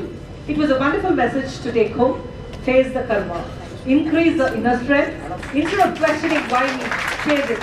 Build the courage and the world will shower the best on you. Be the master of life and stay happy. Good afternoon, friends and ladies. I am Booma Maheshwari, representing Women Empowerment Committee of SARC of Chengalpattu branch. Excellence is the one thing which is doing, which is the things done by us only in an extraordinary manner. As the madam told, the women, once if we come to rise, then it is her willpower to come. She has to determine to rise. I am now welcoming you all for the SIRC of Chengalpattu branch for Women's Day celebration to be held on 16th March at Mushika Hall, East Tambaram. Please grace your presence on that occasion. Thank you very much. Thank you for the invite. At the school level and rank in CA examinations. She is well versed in contemporary technologies and systems. She has worked with Ford India Limited and PwC before commencing chartered accountancy practice in 2001. She is a partner with SPR & Co, a new generation practice that serves reputed clientele. So her professional experience is ERM and risk management, risk-based internal audits, corporate law advisory, due diligence, goods and service tax readiness and implementation. Thank you for the great honor. I have great honor introducing you, ma'am. Thank you so much. Yeah, so I think the video is not very keen on showing me. But here's a very, very hearty good afternoon to everybody. If there's one event I'd have loved to be in Chennai for, it's today. I don't think I've missed it for a very, very long time now. But be that as it may, there has been very good work in Delhi, and I really wanted to stay back because it's very difficult to keep traveling back to do this. So at the outset, here's a very, very hearty International Women's Day to everybody. And very, very shortly, maybe in less than a month, let's really have another program to commemorate this event or just to catch up. So I'd like to sort of lead you on to my presentation. I thought since I was speaking remote, it would make a lot more sense if I could bring some focus into what I'm going to speak. I do realize you're running a bit late, so I've decided to keep it a little short. I saw a lot of names of people whom I know very well. If Nalini Madam is still around, so here's a very, very hearty welcome, Madam, and nice to see you. I also saw other friends, the legendary people who are always there, who come in again. I think Rupa must be there, Parvathi must be there, I think Anita is there. I think I've sort of put in a PPT with just about 5 things which I think will be very relevant. We all know that the theme for this year's International Women's Day is Invest in Women and Accelerate Progress. And I'd like to sort of stick to that in terms of some theme, and actually wanted to be a pretty light-hearted presentation. And a lot of what I'm saying is by experience, so it's really not anything rhetoric. And I'm not the vice chairperson or chairperson of the Women Members Committee, but I know one thing. ICAI does make a lot of effort to reach out. But unless we have all these all-women programs, I find that the tendency or propensity of women to want to meet up is very low, unlike the men. So I have a spouse who every Saturday meets his school friends for breakfast at some Mylapore hotel. I don't do it, and one of his friends is sitting in the audience. So that's Parvathi actually. But I have not gone for a breakfast meeting with my school or my college mates in ages. I think the men just network better. I think it's time we form these smaller groups to sort of engage better, and that we can have it offline. So what are we going to speak of? We're going to speak of a few things, and at the outset, happy International Women's Day. And I think I wanted to say a lot. I wanted to say great wishes, prayers, have a rocking time, some funny quotes that said, you know, how all 365 days are women. But you must Google, there are some really nice quotes, some really wicked and funny ones on Women's Day. But I just thought I'd sum it up with one line that said, be the heroine of your life. And be your own heroine. I think that matters more than anything else. And here's my best regards and wishes for a happy International Women's Day. So I presume a bulk of this crowd would also know Tamil, so I can kind of keep this bilingual and, you know, stay at it. But otherwise I can stick to English as well. So we'll just focus on 2 things. See, everybody in this room is a CA. So we'll talk about, obviously, women as a chartered accountant and accelerating progress. Before that, I just thought I'd take a minute to tell you what I actually do at ICAI. And more importantly, we now have this concept of special invitees in the ICAI committees. So if any of you sort of believes you have the subject matter capability and you want to assist the committees and the boards, we're very happy to recommend you in any chosen area of your interest. And the nice thing post-COVID is that a lot of these meetings have turned virtual. So it really doesn't matter, it's going to be virtual, so there's no, you know, travel or anything involved. So if anyone's willing to come in, then do let me know. I keep asking people, I keep sending out these Google forms. In terms of the current year, I'm part of 3 committees. One is the Sustainability Reporting Standards Board, which is apparently, you know, kind of the next big thing to hit this world, sustainability reporting. I also happen to be the Vice Chair of the Corporate Laws Committee, something that I've been continuing, and the Vice Chair of a very new board that's being set up, which I think will be of exceptional interest to women CAs as well.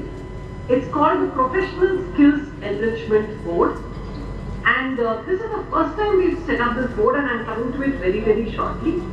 But independent of it, I've served on the Women Members Committee, did some very good work with the Corporate Laws Committee, especially the last 2 years. When the NCA actually launched version 3 of the portal, I think we were the only professional institute to present 14,000 issues compiled from various stakeholders for correction.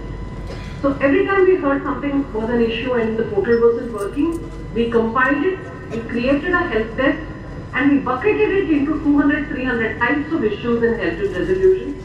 Something that the NCA has been very thankful about to us, and I think in my own professional career in a long time, if there was one good project which I have done, I think it would be this NCA project.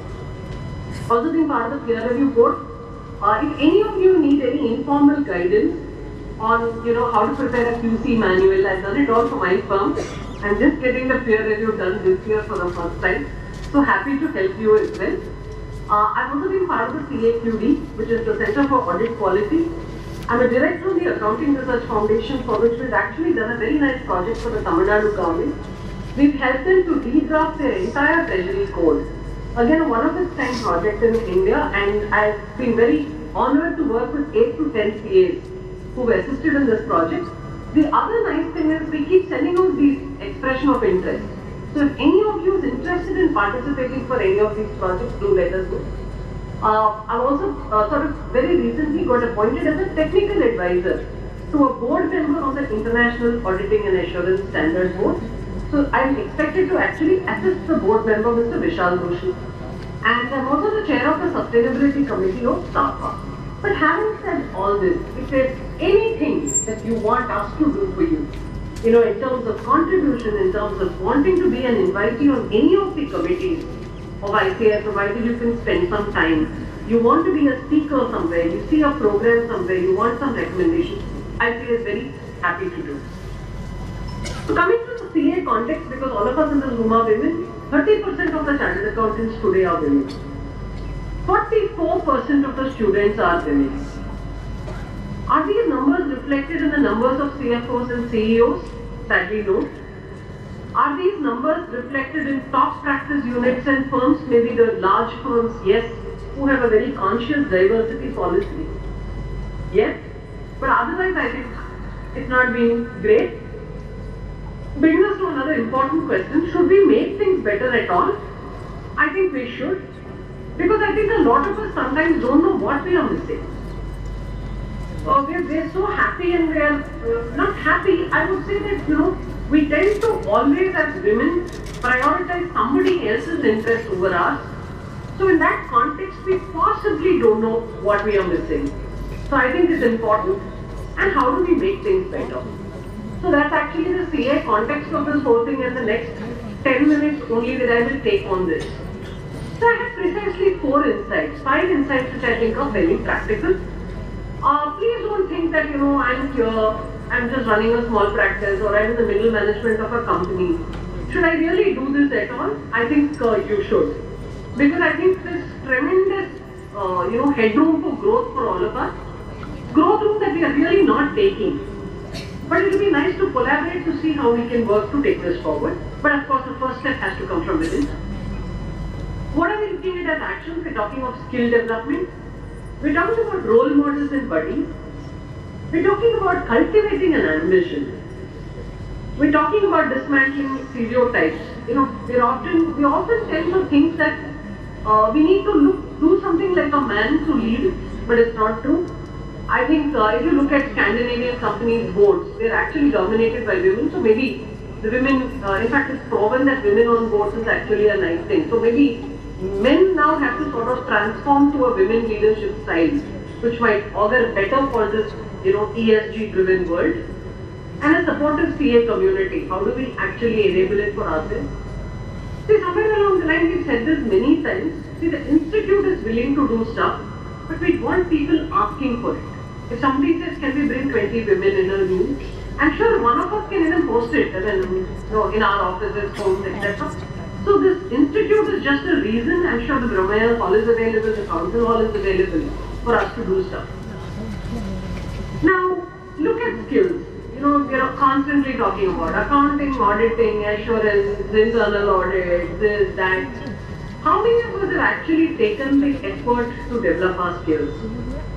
Things like branding, communication, critical thinking, design thinking, emotional intelligence, entrepreneurial skills, interpersonal skills, leadership skills, listening skills, negotiation skills, networking skills, problem solving skills, public speaking skills, team building skills, time management skills, work ethics, AI. So somewhere along the line, the answer to all this lies in a new committee. In fact, I'm very happy because this committee has been largely constituted on my recommendation. I walked up to the president and I said, sir, after this GMCS, which even people like me have never attended GMCS, I said, after GMCS, there is no structured module, even at least once a month, to tell me something new that I don't know. So, President was very happy to actually constitute this committee, and the core focus of this committee is going to be just this. We've in fact sent out a survey form, informally, and it will start coming in formally as well today, where we are asking you to rate yourself against each of these skills. Whatever you understand of these skills to build some structured modules. Again, if the women in this room can put your hands up, have you taken even one course? 1 hour course on Udemy or something on any of these skills? We haven't. In fact, that's when I find that these HR trainers are actually quite smart. When you go through one of these workshops, there is a little bit of change that happens in you. So, find a course and do it today. The second thing is role models and buddies. I read a very nice line. It says 43% of women believe that they would be more successful if they had a role model, with 57% believing that having a relatable role model is crucial, and 70% agreeing it's easier to be like someone you can see. A role model doesn't have to be anybody known to you. It can be somebody even unknown to you, but a large public profile. I think it's important to just want to benchmark with somebody to grow. I've done this in the past. I've looked at people like, let's say, Madhavi Pasuri, which speaks really well. I follow some women on, Insta, and I follow some women on LinkedIn. I found it to be reasonably, inspirational, especially when I'm feeling low. In fact, I speak to some women in this audience, in this very audience here, whom I, kind of connect to when I have to complain or crib. That's primarily because all of us have a limited ability to envision what we want to be. So it's nice in that sense to follow somebody else and to provide you some insights on where you want to go. So it will be very nice if even within this group of women that you see here, there's somebody who's 55, children are married, running both a practice, managed to get the kids off 10th, 12th and CA. I'm sure there are lots of mothers who can relate to this. I'm one of them. So, the younger women in this crowd might want to actually find a mentor within this group here to, sort of link up. And I think one short way for women CA is this, if each one can teach one. So, if each of us can adopt a buddy, that will be great. And I think it will help both the buddy and the mentor. The next is cultivating ambitions. So, I keep saying this all the time, you're very genetically coded, you're the provider and the man is the provider and the women is the nourisher. So even when I'm here, I'm sort of wondering whether my daughter came back home and she ate or she didn't eat or she's just not come back home at all. In all this context, we are somewhere at least I think even very limited more to, let's say, an Indian, Tamil Nadu and even a Chennai context. A lot of times we think it's wrong to be ambitious. Now, being ambitious does not mean being aggressive or anything. It just merely means having a goal. The goal can be very simple. It doesn't have to be all of us wanting to become CEOs, CFOs, running 100 crore practice, nothing. But I think if you're going to spend 6 hours a day at work, then you may as well make the most out of this time that you spend doing your work. So I think that's nice to have an ambition. It's not about money, success or fame. It's about wanting to define what you are. And in that sense, I think a lot of us don't tend to do that. Of course, there are some others I have managed to, say, okay, I will say this course, I'll go to the council, but it's not been easy at all. It's not been easy because one wants to travel and one is wondering if I should be doing this and I'm not exercising, I'm not doing. But then it's okay. At least, 250 days a year you're fine about what you think is an ambition. See, the most important thing about an ambition is it helps you to take risks, make sacrifices and be very happy about it. And for this context, I think, again, please don't think I'm 30, I'm 40, I'm 45, I'm 50, 6th standard, 8th standard, etc. I think you must have a difficult conversation with yourself. Most of the time we end up meandering like a river, just managing everything. It's nice sometimes to, even in this course of meander, maybe something big will strike. And I think this is a great time in terms of women buoyancy. Look at this women, the government has come up with this reservations in parliament. Look at, in fact, this is supposed to be the year of the big change. See, when in 2013, the Companies Act happened, they came up with this scheme of director rotation. Listed companies also make it mandatory for women independent directors. Companies Act talks about women directors. LODR comes up with women independent directors, and now all that tenure is coming to an end in 24. And in December, there's going to be that big shake-up where a lot of women directors are going to come. See, again, you can ask yourself something. So, do I keep sitting and will my women director happen? No, it doesn't happen. You have to make that effort, you have to try. And then we can see how, we can sort of help. So the first step would be to possibly enroll in that women independent directors data bank, which is with IICA. And if you're a chartered accountant and you finish 10 years, then you don't need to write a test. Otherwise, you have to take that test and that course, which is fairly simple. Ambition is not a bad word. That's the only thing I wanted to say. And why get defensive? It's really fine. And it's perfectly to fine to fail as well. Sometimes and even many times sometimes. The last thing that I wanted to speak about was dismantling stereotypes. So, this has always been difficult. And I think it also creates some kind of a pressure to stay a certain way. While with men being outspoken, being very articulate and communicative, being sort of the alpha kind of thing, is seen as very leadership oriented. When people see that if at all I seek a change with the people around, it's a mindset change. I think what's really relevant is it's perfectly fine for women to be like this, and it's time that men accepted it. So I think being very outspoken and being very bright and all that comes are seen as a sign of being proud or anything. Actually, it's not. If at all women tend to be loud, sometimes it's because we have so many pressures that you just when you speak, it just comes out like that. I think women leadership is surely happening, and I think it's important to be part of the story. And the most, in fact, one of the funny things I found is on invisible barriers. We sort of tend to think that we are less tech-oriented than men. I think that's something we need to break. Can we understand more technology? Can we get into things like AI? Do our clients expect it? In this audience, just by a show of hands, how many are from the industry?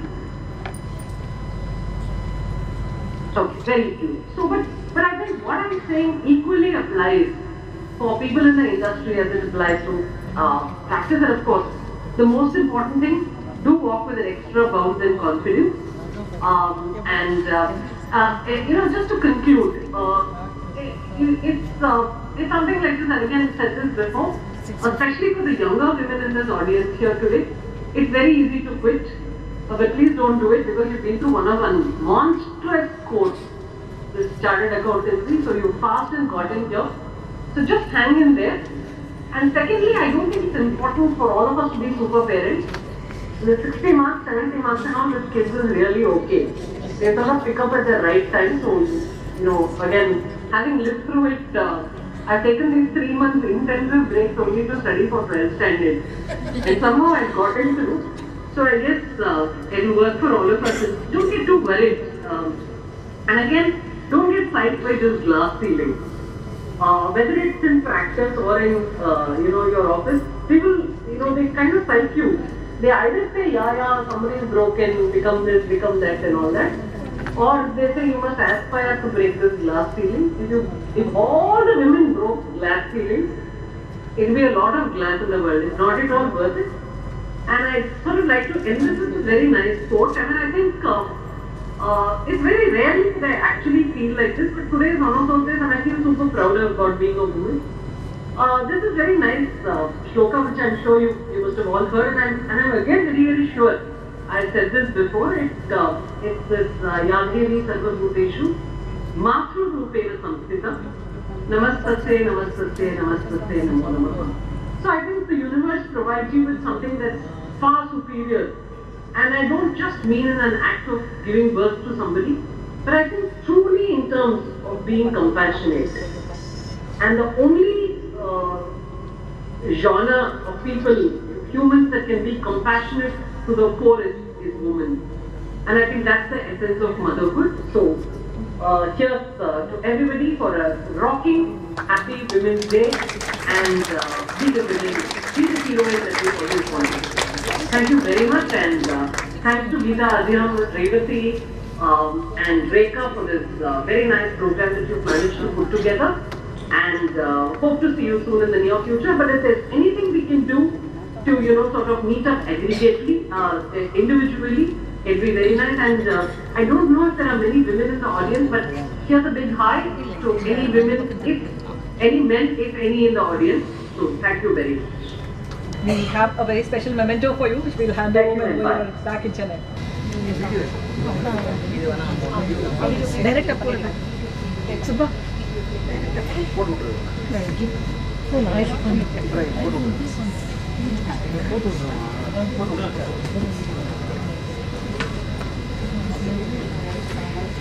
A woman has always been kept in floral shackles of suppression, stereotyping and gender inequality. A floral camouflage to convince her that it is what is good for her. A camouflage that is not questioned and accepted as something good. Gone are the days when these shackles worked to serve the purpose of those who felt intimidated by the undeniable power of women. Now here she is, the powerful combo of strength, resilience, compassion, commitment, discipline and integrity, breaking free all the shackles and soaring beyond boundaries towards endless possibilities. Wish all the amazing women here a very happy Women's Day 2024.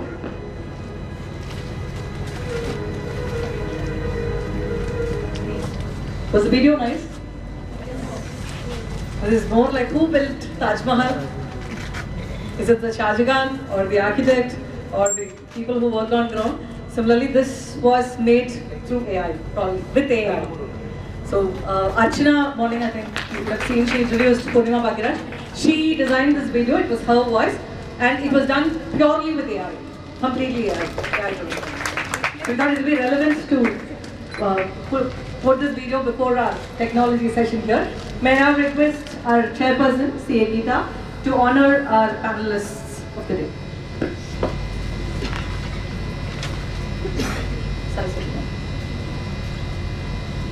Ms. Saraswathi IRS, Joint Director, Director of Systems and Data Management, a graduate in law, BA/BL Hons, belongs to Indian Revenue Service 2013 batch, completed training at National Academy of Indirect Taxes, Narcotics at Faridabad, and have worked in various executive, quasi-judicial, investigation and information technology functions.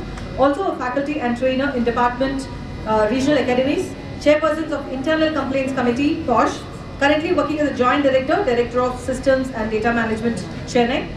She's her awards and recognitions, commendation certification on the occasion of GST Day, Bengaluru Zone, commendation certificates awarded at CC Office, Bengaluru Zone and Directorate of GST Intelligence, Chennai. She was literally a terror in intelligence if you had met her there. A wonderful personality, very simple, down-to-earth personality, and you can reach out to her for any support outside the hall. Ms. Bhooma IRS have been in service in the Income Tax Department for more than 30 years. As an income tax officer, was posted in assessment charges. Has been a faculty in Direct Taxes Regional Training Institute, Chennai. as ACIT, handled the Binami Prohibition Unit in Kochi, Kerala. Also worked as Assistant Director Investigation and AO of Corporate Circle in Chennai. At present, posted in the Coordination section of the PR of CCIT Office, Chennai. A person with tremendous knowledge, patience, as her name goes. A wonderful personality. Thank you so much for coming here. CA Anusha Sreenivasan, not a new personality though, has more than 27 years of post-qualification experience in assurance, advisory and compliance. She is currently the lead partner of D. Rangasamy & Co., a chartered accountant firm with 7 decades of distinguishable expertise in capturing clients from various sectors. She has headed audits of large companies, central statutory audits and public sector banks. She has featured in the book Nightingales, the book on women CAs, how 11 women overcame obstacles on the road of life. A true nightingale in essence, she has rose to become the first women president of the Society of Auditors, a 90-year-old organization, the oldest known accounting bodies in the eastern hemisphere of the globe. Welcome, ma'am. We next have Parvathi and Shanker. Any women's conference is incomplete without her. She will always voice out for technology changes. I think her firm is a very traditional firm, and she was the person who insisted that there has to be a manager in between the partners and the articles. So very dynamic chartered accountant. She's been in practice since April 1993. She's a partner in direct tax at B. Narayanan & Co., at a 65-year-old firm with 10 partners and nearly 100 people working for them, with offices in Chennai, Tiruchi, Tiruvallur and Bengaluru. She hails from a family of CAs.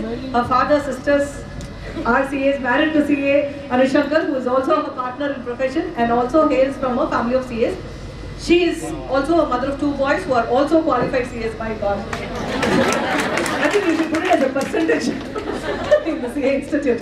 She has experience of more than 30 years in the field of direct tax, deals with a wide variety of individual and small business clients, including personal income tax.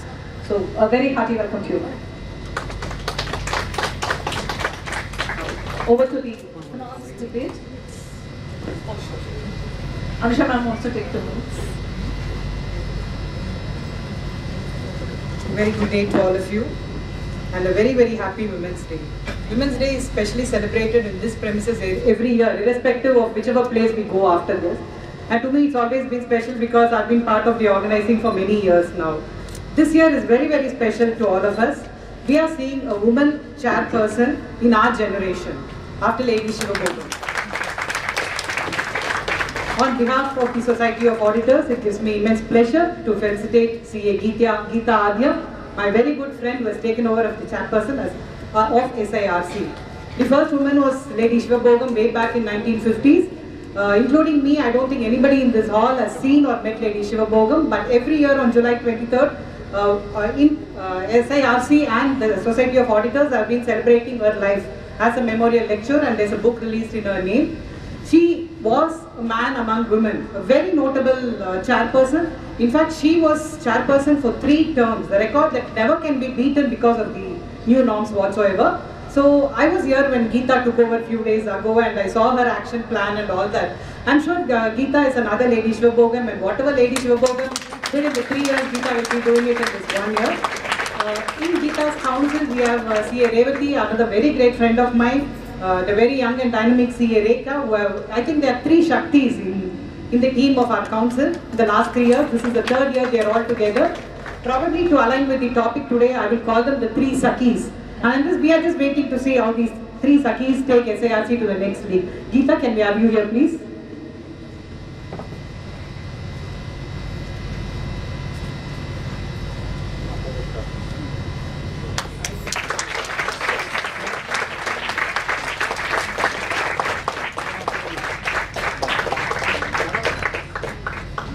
For all of you there, that's a Navratna Mala, and she is truly a gem of SIRC of ICAI.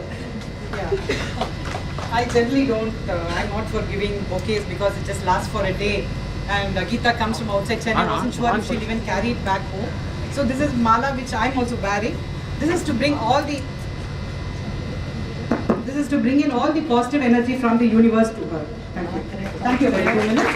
And I think Subashini has introduced all of us, and of course she doesn't need any introduction, but I would like to do it. She's a practicing chartered accountant for over a decade and a half.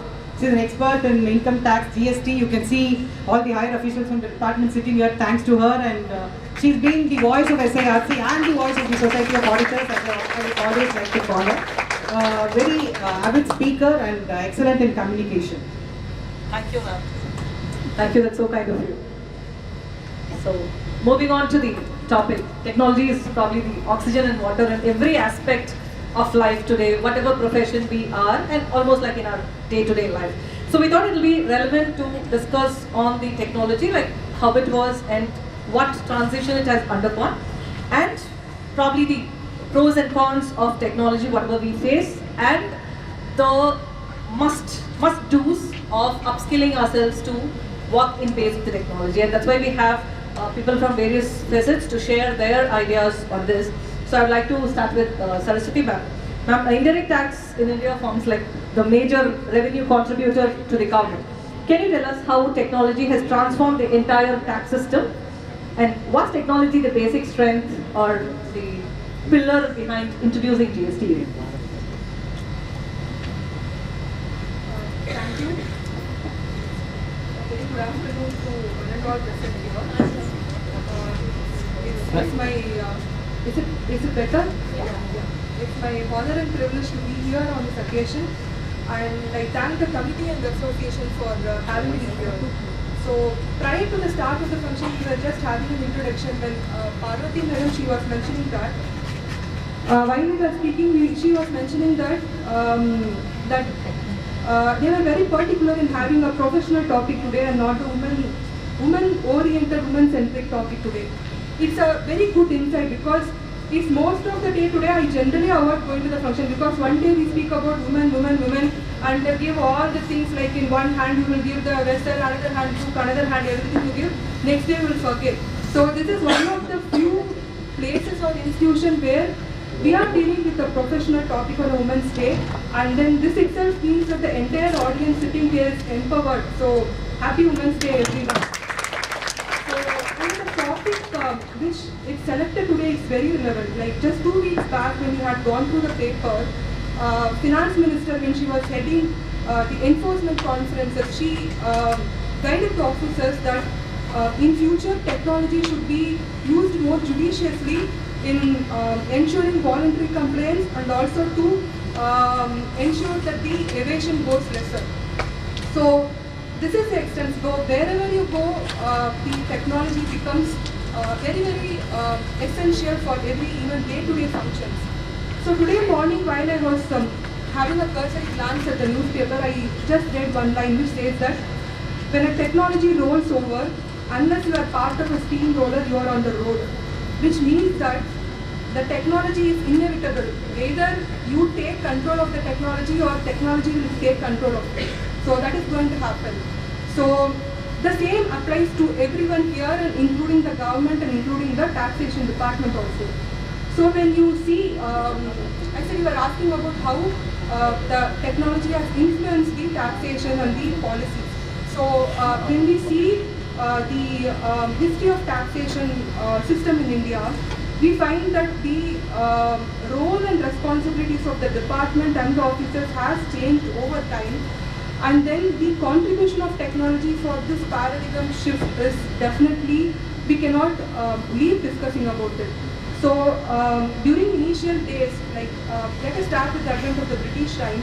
So the tax officers were called as collectors because they have to literally collect the tax. I mean physically they have to collect the tax. So now after the central excise and customs came into being, so the slowly the concept of online process started along with the offline process. So they didn't do away totally with the offline process. And then the role of officers and the department shifted from tax collectors to tax administrators. Now when we see with the advent of GST from 1st July 2017, you cannot even think the existence of a tax structure without the technology. So if one day the GST portal is down, I know even if one day the internet is down in my office, I can't do anything. Because assuming that in previous movies and all, a decade back, like 20 years back and all, whenever they show movies in government office, they will show piles of files. No? When you come to the room, I don't even have a single file. So everything is online. So my table will be clean. So my attendance is monitored biometric. So we have e-office. So similarly, now with the advent of GST, everything has been streamlined online. We have e-filing. So till the start of registration, till the end of registration, everything is online. So we can say that the department's role has shifted from tax collectors and administrators to tax facilitators. So this paradigm shift has happened only because of the role of technology. So on the global level also, whenever as a nation, as a developing or a developed nation, whenever you see at a global level, whenever a policy is being made out, it has to ensure that it attracts more investment, right? Otherwise, where will the revenues for the country come? So, if you have to have more investment, then the country has to ensure that it is comprehensive, it has the ease of compliance, and then all the countries now are stipulating the sharing of information between the countries. So, both these are possible only with the technological advent. Now, on the department side, on the whole India, we can say that we have this, I think all of you would have heard this Digital India initiative where the delivery of service has been made online. So when you see the delivery of service on the taxation department, so generally when we see what are the expectations from the people, we can say that whether he can be an assessee or a person who will become an assessee or a person who just wants some information, all the information relating to the legislation or administrative or executive setup, everything should be available under a single go. And secondly, the entire process starting from the filing of getting from the registration to the filing till reasons, or if he is claiming any exemption notification, everything should be available online. And finally, in fact, the TAR committee had recommended that there should be an interactive platform through which he can reach. So this, I don't think we have excelled to that extent, but definitely with the help of AI and other chat box team, definitely tax department will also take up this initiative of being it more interactive online. So this is how I can see that the technology has evolved, and then I can say that both the technology and the taxation department have grown together and have benefited the people. So I think this covers the most, right?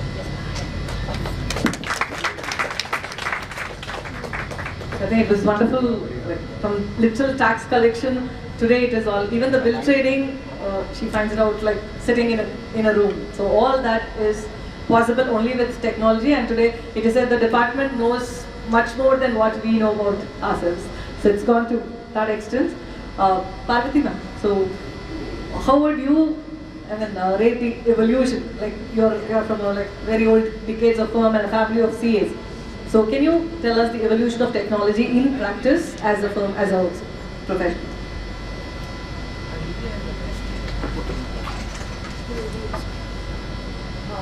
The topic of today was, sorry, I have to read because I didn't have too much time to get this up, but I don't want to digest what I prepared. So the topic of the day is the saver of technology. Saver of technology would mean that technology would be a taste or flavor. I will come to the reply to this at the end. I have a short preparation. I have broken it into 3 periods, like later, Indra, Nalini. So what was yesterday, how it is today, how it has evolved into what is today, and what it is evolving and what we need to do tomorrow. When we go to yesterday, I think Anusha will agree, and we are from a generation in the profession where we have seen accounts without any technology and gradually progressed into some technology and getting further and further and deeper. At that point of time when we started, we just started using, it was a big thing to have a computer in our office at that point of time, but we knew very shortly we will not be able to do without it. So what started as mere tools to speed up our processes and accuracy, at that stage it was merely a taste. Then we started using DOS-based things like WordStar and Lotus, and from there we have moved into MS Office. All this while, our clients had already, some clients had already gotten into technology of those days. It started as maybe merely billing softwares, then went into accounting softwares, and then barcoding, and then ERPs and specialized ERPs and SaaS, and now it's going up to blockchain technology, and it's getting more and more charged up with more and more AI. In fact, tech has changed in a way the business is even transacted. Most of you will agree that now the check leaf has almost become redundant. Yes.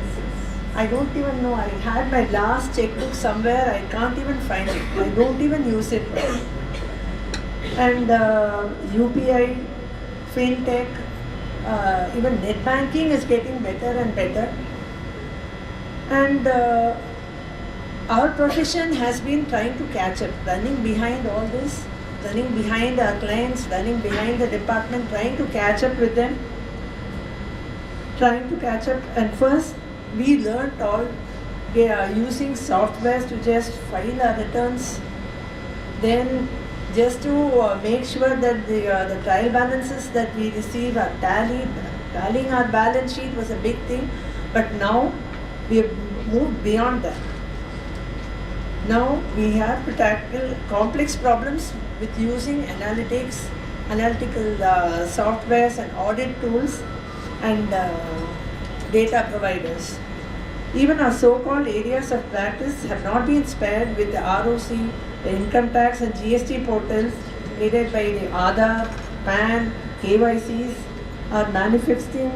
These portals have become like assuming Vishwarupam proportions.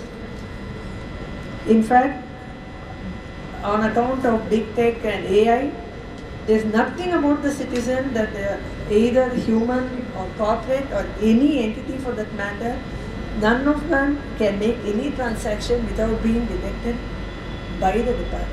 Now,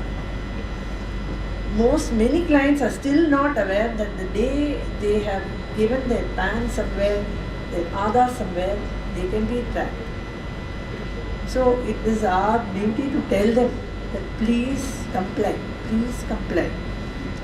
We cannot transact in our profession without the aid of technology, whether they are simple return preparing software or complicated TPs that require data providers that give access to worldwide industry and corporate data, or for that matter, statutory audits, internal audits using audit and analytical tech tools.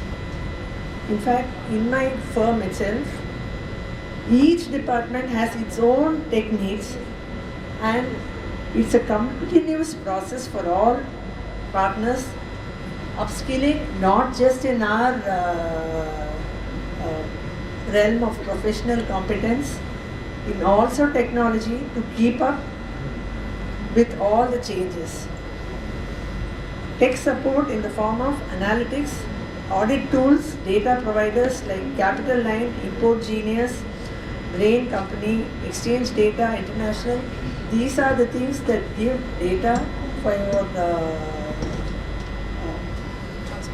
transfer pricing, valuations. Everything depends on the data that you give from here. And now, like tomorrow, how these things are evolving. To thrive in this evolving landscape, chartered accountants should embrace continuous upskilling and reskilling opportunities in these tech areas. This can involve online courses, professional certifications, workshops, and staying updated on the latest trends. The future of the chartered accountant will need a blend of the tech skills like data analysis and visualization. For this, the tools may be merely Excel, advanced functions, Power BI and Tableau. Programming scripting skills like familiarity with Python, R or other scripting languages, cloud accounting, example Xero, QuickBooks and Zoho Books, blockchain fundamentals and cybersecurity awareness like data security protocols, identifying phishing attempts, secure data storage processes. As AI evolves, we should all take a first ARI approach and embrace AI in every activity that we do. So we have to include technology in the way we operate. I would like to stress here that as we swim in the strong currents in the ocean of technology, we can never let go of the basic principles of the profession, like professional judgment. Irrespective of what data is in front of you, we still have to use human intelligence to form a judgment of how to use the data in front of us. Ethics, independence and the much ignored processes, procedures and documentation with a capital D. Documentation is now made easier because of you can just store everything in your systems.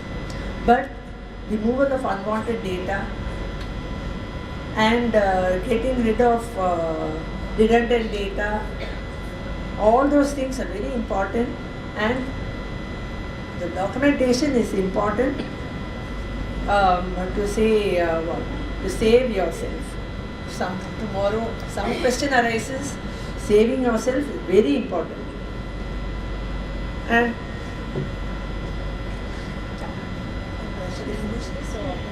yeah. So I think Parvathi started from the days where like pages after pages tallying the trial balance. Today it is all blockchain. We are moving from double entry to triple entry and real-time accounting. You scan the voucher and you forget all the golden rules of accounting. It takes care of all that. So, and Anusha, in terms of the audit, how would you rate the specific audit plans? As she rightly said, irrespective of the amount of data available in front of you, irrespective of whatever software you use in terms of sampling, etc., we should still stick on to that professional judgment. Because anyway, like all of us, at least today, let us accept that human intelligence is much more higher than the artificial intelligence. So do you think that the audit plan, the specific audit plan, I think you should have come from those days of specific client-based audit plan. Even if it's an internal audit, you would draw an audit plan every month or not. But do you think it makes a difference today with the stereotyped audit plans and the checklist and the ticks and other things? Are we missing something on the profession, or how do you look at this? Well, that's a very pertinent question. So coming back to this audit manual, because I am a part of a legacy firm, we are still in the transformation of technology because our clients are also 60, 70 years old with the firm. I still have clients who send me books, handwritten books, and in fact there used to be a customary every year we take one article who can read Tamil, because I had people who can write who used to send, at least that is of the last few years, but still we have handwritten books, and we do up to audits of banks where the system is totally different. So we have to camouflage, we have to as auditors adjust to all kinds of technology, right from the basics and creating awareness to our clients. First of all, this technology, the audit around the computer or audit through the computer is a two-way process. It depends on the skills of the auditor as well as the auditor. So let me talk about the small and very small and medium clients. So you talk to them about technology, immediately they say, ma'am, we don't even see the mails. And there are so many orders, assessment orders, which have been missed because the client does not even see the mails, and I go to the department, ask for continuation, they tell me, what is this, we've sent a mail. So, okay, for some reason, even if you hadn't got the mail, you have to go inside, log into the portal and see. I think that's what we are expected of these days, but of late things are very fast. In fact, I was held up today morning because late night we got a notice for a client to submit some further additional details by today. I was telling Paru, sorry, I'm held up, I'll just join in time for the meeting. Sometimes technology is very fast, and we were able to see the late night mails. That is the advantage today the firm is going through. Otherwise, a 10 o'clock office, if I had opened at 10:30, by then the submission time would have lapsed also. So at least I got a call from the manager late in the night, we got a client, we got the details ready, and we were able to submit. Now going back to the point on this audit manuals, yes, Institute is guiding us. There are a lot of preset manuals, but we definitely need to customize based on the clients, 100%. Because you go to the technology fear, some clients don't even give the passwords of their GST portal or whatever to my apprentices because they're going to be there only for 3 years. So every time they say, ask your partner to come, I can only share it with your partner. And we cannot per se sit and do these things. These are actually delegated to the apprentices to check all the ITCs or whatever is in the portal. But sometimes this problem is there for fear of loss of data on the client side. That kind of awareness is not there with all the clients.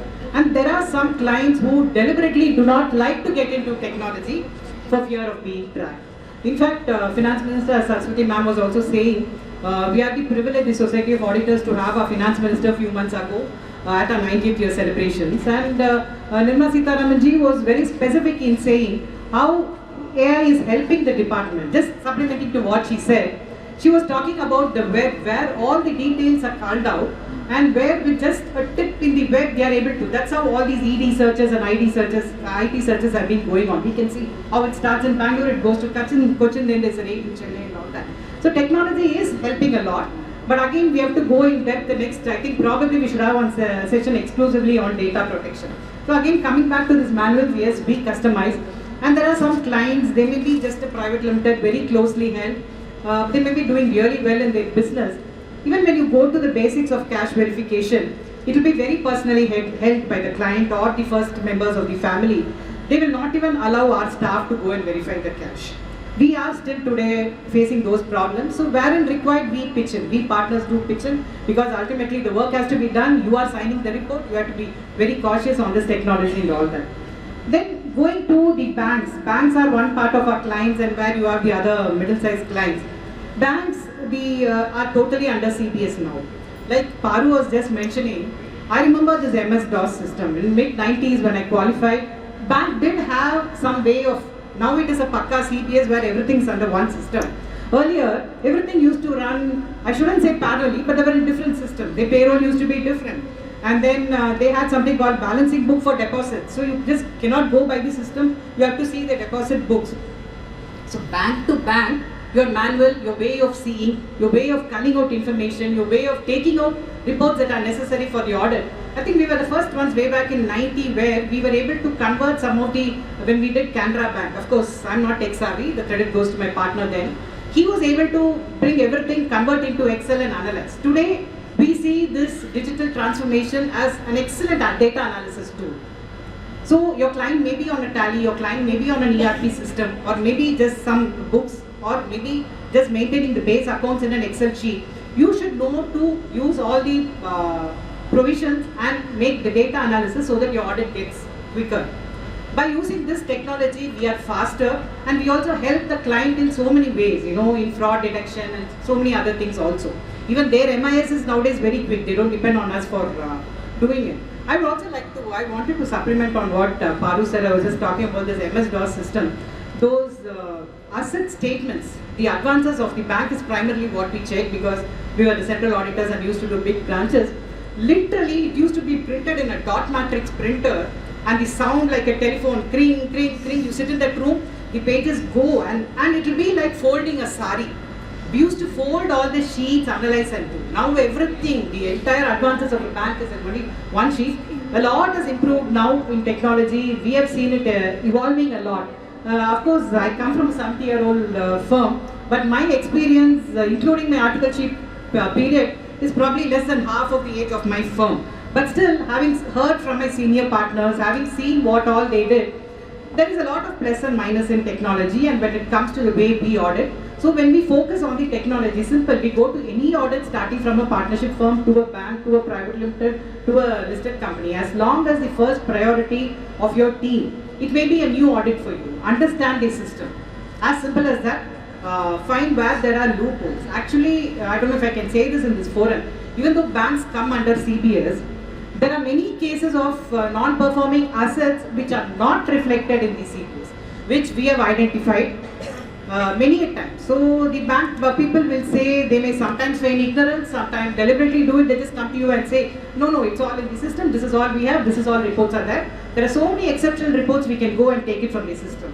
Same way, whichever ERP package your client is having it, please understand the system first and ensure that the team understands. And if the system is for the first time, document document the procedures so that year on year your team finds it very easy. That's what we try to do, because once the template is prepared for a client and where they are continual clients, it is kind of easy.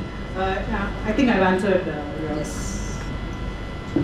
Yes, no, I think you've covered everything. But of course, it put me on to the next question. Like, Institute is looking on documentation with NAFRA, AQGMM and all these things.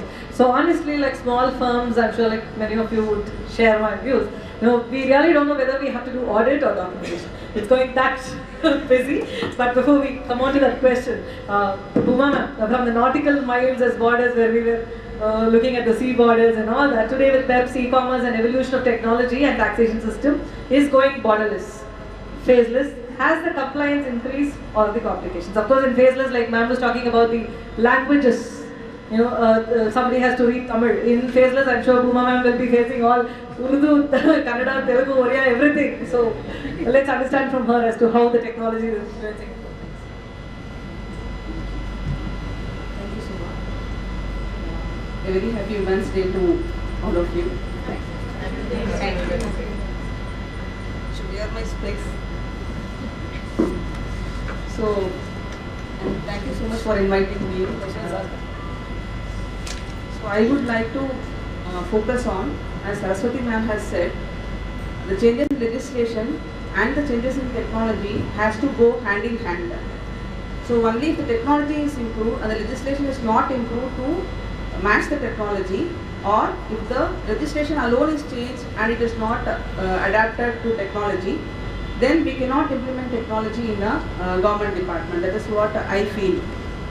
So some instances I will say that, see, before implementation of this technology and before bringing computerization to the department, many changes in the Act have already taken place over a period of years. For example, first PAN has been made compulsory for many transactions, and then this linking of PAN and Aadhaar, it has helped a large extent to deduplicate the PANs, because previously people were using so many PANs, and even to auditors they will disclose only one PAN and not the other PAN.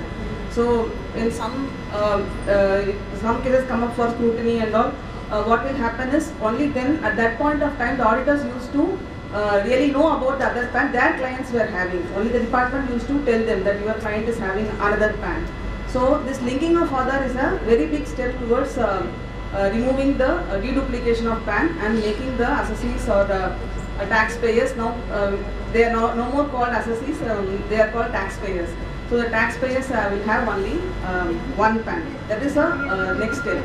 Similarly, this compliance in the form of TDS, TCS compliances, expanding the scope of TDS and TCS compliances to a very large extent, like deduction of tax on cash withdrawals under section 194N.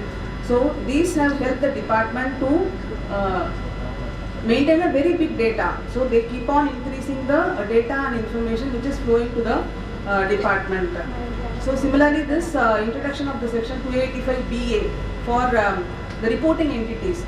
So there is a very large expectation from the reporting entities also, and it has been made mandatory, and penalties are there for non-compliance by the reporting entities. So first what the department is did, improving the technology and making necessary changes in the legislation was also made side by side.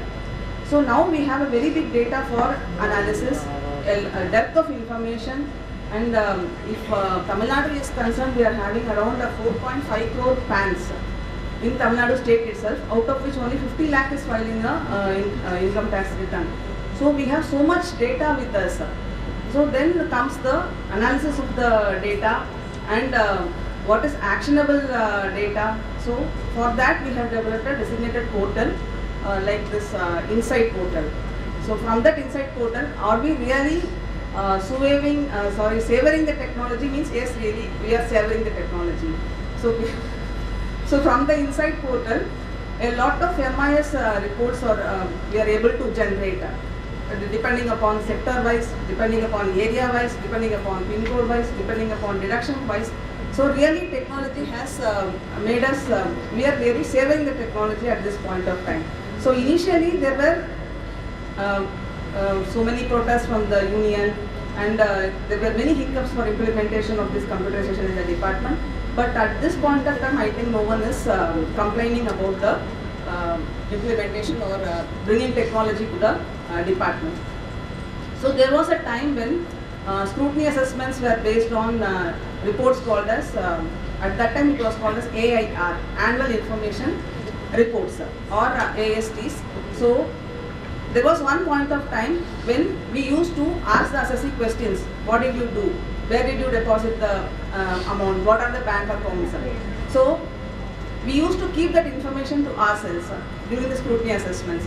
Now, as you all know, that AIS is available in everybody's e-filing portal, and AIS.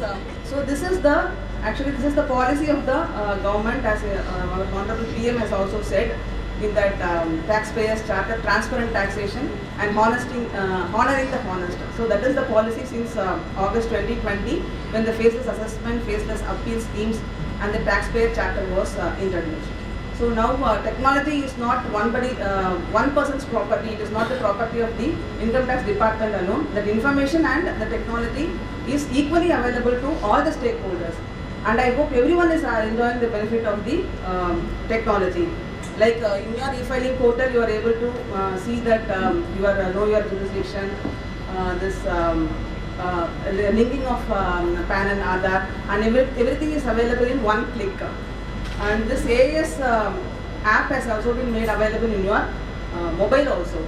From March 2023, you can download the AIS app in your mobile from Google Play Store. So that is the policy of the government. That so from enforcement, the department is slowly moving towards taxpayers facilitation. So while we enjoy the power, we should also be responsible. So we should also be responsible. So we have taken up the responsibility also. So and this with the big data available, so the authenticity of the information is also our responsibility. So on every information or data available, we don't take action, and it is definitely put through a risk management strategy before it is being pushed to the assessing officer for making it actionable. And one more thing I would say, that I am enjoying the benefit of technology is, earlier when we do scrutiny assessments, we have to wait for the assessee's reply which comes through Tapal, or we have to wait for the chartered accountant to bring it directly. Now even at 3 o'clock I get an SMS, your assessee has responded to your notice. So I think this has really helped. And one more thing about the e-payment of taxes also, I want to say that now it is happening in real time. And one more benefit I enjoyed myself is that payment through UPI has also been enabled now. So you can pay for anyone of your friends or your relatives or your clients from even when you are on the move. So the demand can be paid, that fees can, which I enjoy myself so much because I am able to help so many of my friends and relatives. They think that only because I am in the income tax department I am helping them, but so really I am enjoying that. I thank Subha for giving that topic. Yeah, in this regard, I would like to say that the department coming up with the information has actually helped us tremendously. Before, we used to wait for the statements, asking the clients for the statements, these details, those details. We don't know that he had a demat account here, there. And the worst thing is that now that PMS, the wealth management statements, the nightmare. So now all the information is available in the AIS, TIS and 26As, but we make sure that we get the statements to corroborate, because sometimes there are incomes that their taxpayer has which is not reflected in the AIS also. So those we have to take. And assessment, there was 1 year, I think Anusha and I used to meet the income tax department very often. I had some 15 assessments that I had to finish in a couple of months. Now I'm not going to the department at all. I go maybe once or twice in a year, that's all. Life has become so easy for us now. And the quality of the scrutiny assessments and appeal disposals is now done by the best brains in the department. So they are sharper. Sometimes you get more blood, And the GST and income tax cut-off dates being so strict, has actually improved compliance. Almost 90% of our returns get filed on time, or at least by December. After that, literally, we have no work now. Since I am doing mostly income tax, and I literally enjoy. Only problem is some notice of the other things coming. Those are the only things I have to worry about. And midnight also. Midnight. For some reason, the trigger notices happen at 2 a.m., 3 a.m. Yeah.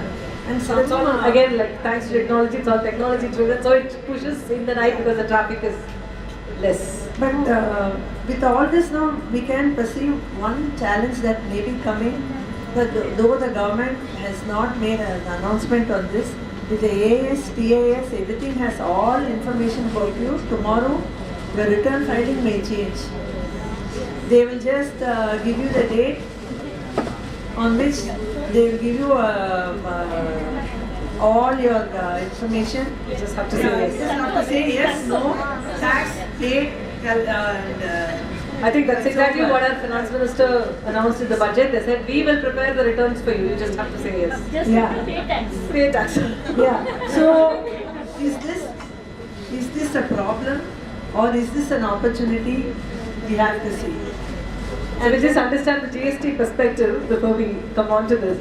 So, of course, like OECD says, like, make compliance easy and make non-compliance very difficult. Understanding the tax base and simplifying the process and detecting evasion. These are the three kind of pillars which are important in governing the tax. So, how do you think this works in GST? Because income tax kept talking. So, in GST, like the tax evasion, the intelligence and all that. So, how this data collection or the compliance or this helps in GST? Okay, we are speaking about how it is helping for the department. See, as we are all saying, we have lots of data. So we have, but too much of anything is also not good, because you have to be, the quality of data matters. So I could say that I think all of us who have watched NBR and know. So because either it can be the positive chitty or negative chitty, depending on the senior who we are linking it. So for the officers, even though the technology is there, because since the question is specifically on anti-evasion side, like Bhooma madam has mentioned, we have lots of reports, getting generated, and most of our work it is simplified. We don't need to concentrate on every day-to-day compliance, and then we can concentrate our energy more on plugging the loopholes. But this also, just because the technology is giving you all the figures, you cannot rely on it. You have to definitely, human intelligence has to prevail over it, and it has to check whether all the information is actionable or not. To that extent, definitely I would say for curbing an anti-evasion side, it will depend on how far and how techno-savvy we are in using it, the officers are in using it. And then while we were speaking, you had mentioned that I am finding the bill trading sitting in a room. In fact, those who are bill trading, those who are doing bill trading, they don't even need a room. They can just do on the road also with their mobile. So it is that much simple. You just, so when one day I had to interrogate a person, so I asked him to show his mobile. So it had all the games app and one GST filing app. So he said that both are same. So filing, he is not going to do a complicated annual return filing, compilation and all. He is just going to be there for 2-3 months. So pass on the credit and he is going to run away. So he is saying the filing app is as much simpler as like your gaming app. So he is not even 5th standard pass. So he is doing it. So because since we have the technology, it is available with everyone. So now the job is becoming more tougher, because it can be misused, and then it can be misused in a fraction of seconds. So when you are going to, okay, assuming that you have lost, some revenue loss is there. If you want to have a money trail, it will go on to around 1,000 of accounts. How do you go and search it out? How do you go and stop it out? Because of the internet transaction, prior to that you go to the bank, we stop the check and all. Now as madam is saying, we don't even see check. So how do you stop it? And then because these are the things, but definitely once the advancement comes, these the things like this, it happens simultaneously, which we have to be equipped. So we cannot do away with the technology or curtail it because these difficult things are happening. But it is like a walking on a sword. So you have to be very careful, and depends on how far you are making good use of it, right? Yes. So on this too much of information, what were you I wanting think to add? it is survival of the fittest, and in technology it is survival of the well-informed, and we have to equip ourselves, upskill ourselves to wherever it is needed. It is just a rat race now, because if you are not following technology, if you are not doing it well, your client immediately moves to another auditor. There is no longer any loyalty or anything. Everything is business, everything is competition. You definitely have to be well informed, and I think it is worth the investment in terms of money, or in terms of doing all these courses, in terms of training your people in technology. It's like, going in a TVS 50 very slow, or going in a latest bike. Like ma'am was quoting a movie, I also thought I should mention this VIP movie in which Anush was going in a TVS 50. But that apart, so you'll be wondering why you want a latest technology bike. One is you have to go faster on the road, because with traffic and other things you should be able to negotiate. In a car you have the power steering, so better you take that car. And you will be asking me why that car is costlier. I cannot afford it. That's where I said you have to invest your time and money in technology. Probably if you start doing well, you will get it back from your clients as fees. So I think, as Nalini Padmanaban ma'am said, you invest, you earn, and all that. Work and earning comes as a base. So, and there's a lot of information and a lot of investor, or probably SSC education today, ma'am. Do you think it has improved compliance, Bhooma? There's a lot of information on the advanced tax today. Advanced tax probably was only the proprietary of the auditors, or probably the income tax as such. So today it is like everybody knows 26As, everybody knows TDS, everybody knows 26QB, and all this information is available. So do you think that the SSEs are more compliant because of this information as your tax base increases? That's probably the objective of the technology. Yes, I think this e-campaigning and sending of SMS and reaching the taxpayers and the public through the X handle.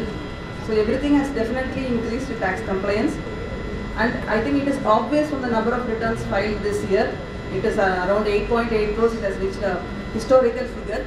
So it was around 3.5 crores, I think, 4 years back, when Prime Minister made a speech in the Parliament about this honoring the honest taxpayer. It was only 3.5 crores, so it has increased to 8.1 crores till this December. So it has definitely increased the compliance from the assessors. So Saraswathi ma'am will also share the same thing. So this available of information in terms of the audit selection and all this, there's more purchases, more input accumulation, and you never pay taxes as cash in your 3B. And all these things are triggered by AI in terms of audit selection and all that. So do you think compliance is increased, or probably like Complaints has definitely increased. So because now you have automated notices also, even if it is missed out by mistake also, the taxpayer genuinely he will know that it has missed out, and it makes them to comply. So I will say that all these things have definitely increased the complaints rate, and then it gives a better leverage for the department also. Yes, on the positive side it has increased. I would also like to add on that. This, as Madam said, this campaigns have definitely increased compliance, and the government is also encouraging voluntary compliance. You all will know that the introduction of section 139(8A), that updated returns, now we are given time up to 2 years from the end of the assessment year to, as ma'am said, some taxpayers may genuinely have made some mistakes. So the government's intention is to give a full opportunity to them to rectify their mistake and avoid penalties or prosecutions. Okay, I think compliance, in terms of information exchange and technology, I think it is helping both the department and the SSEs together. So probably like one. She omitted to say that now when we file returns, if there are errors in the return, they give us 15 days time to correct the return and file it in time. I think this helps us in ease of doing business. When the finance minister announced in the budget session, all of us really thought this is really possible. But today it is possible, so it's high time we upskill ourselves to the technology. So can I hear it from you, like the one-liners on what do you foresee in technology and how do you think as professionals we have to upskill? I just wanted to add one point, irrespective of the question you asked. This was in continuation of a recent program we had at the Society of Auditors about this AI. Very senior, well-renowned chartered accountancy in Interraj did it for us. We were there, we were watching. Something which was new to me, Chat GPT. I think that's also gone through certain evolution. It has come to some third, fourth or something. Like as a matter of fun, I was using it to prepare itinerary and things like that. But Vittal was mentioning about how, see, it all depends on how you feed in the right information. That's why I said we should be well equipped. Humans will be there. Even if AI is going to increase, humans will be there. But only the best of humans who are able to work on it can survive. So what he was saying is, even those 300 pages are guidance notes or accounting standards or whatever, you give proper instruction, you download that in your chat GPT and give a command asking for a gist of the standard or asking for a checklist, how I apply this standard in my auditing, in my audit and all that. It does a wonderful job, and he showed us how it is being done. So I thought this could be useful to most of you. And just to sum up, I'm just wondering why the topic was savor of technology in finance. It is very, very well thought out. But the way I looked at it is like if finance is like a cake, because finance is indispensable in any organization, in any industry. We will be there forever. This is one department which can never go off. And savor of technology is like icing on the cake. And if you want the icing on the cake, it definitely looks better and you go places. I think with that I close for today and I give it to Bob. Like Anusha said, technology is now become a bedrock of our profession.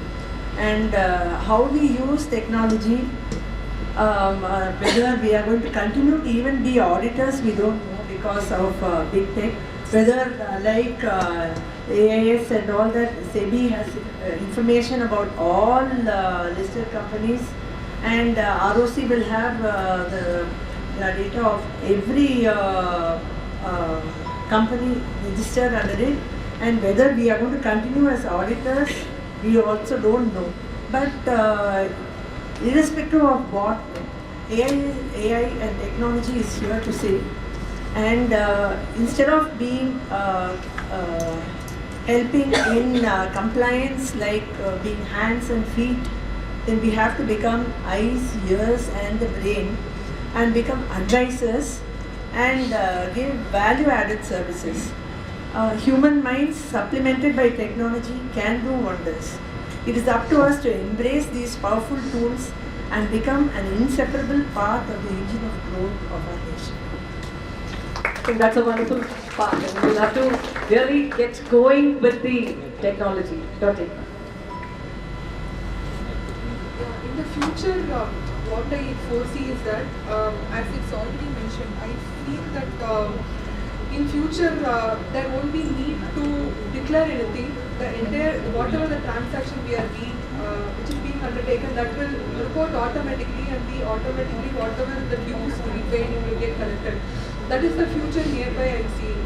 And I also came across one line which says that the advance of technology is such that you don't even realize that it is that you are part of it. So it will take us to such an extent that we won't even realize that it is because of technology all this is happening. And then ultimately, as a concluding remark, I have to say that a technology can replace 50 minds, but it cannot replace one extraordinary mind. So it is as it is on the person who is using it, either he be the policy maker or the chartered accountants like you who will be advising your clients, or the administrators or the facilitators like us who are on the field to help for trade facilitation. So we have to ensure that the savor of technology is used in such an extent that the positive extent is derived to maximum extent, and we also help in curbing the evasion and other activities.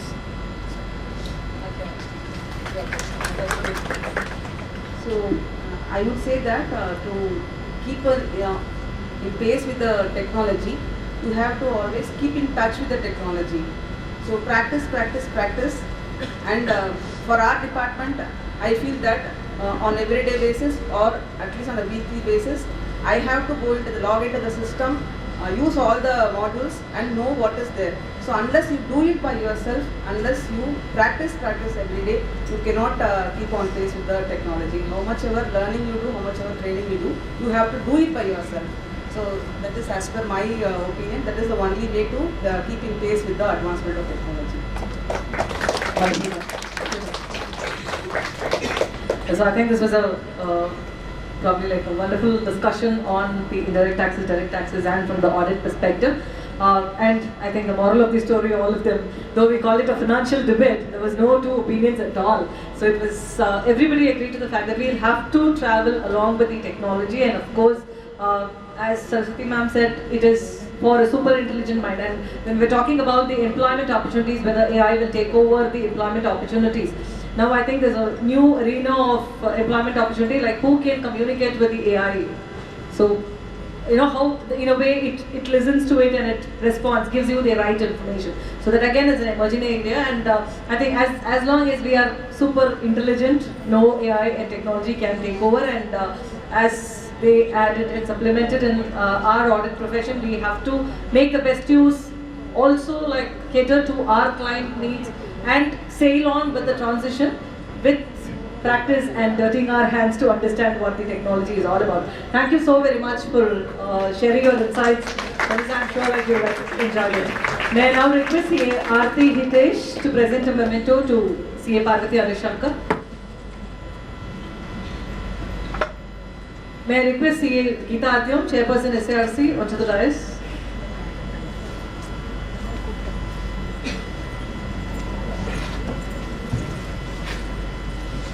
May I request CA Sujata, CA Pooja Bhadia and CA Padmaja on the dais.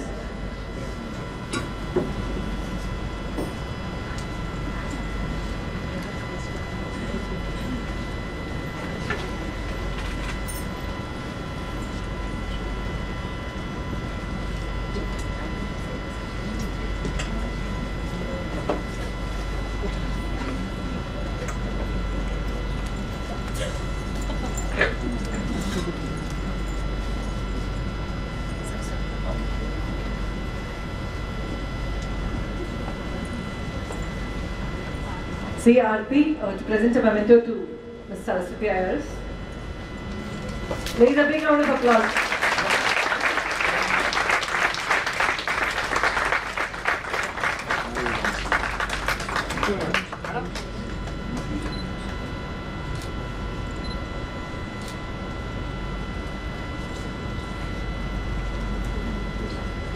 CA Pooja to present a memento to Ms. Bhooma IRS. Big round of applause.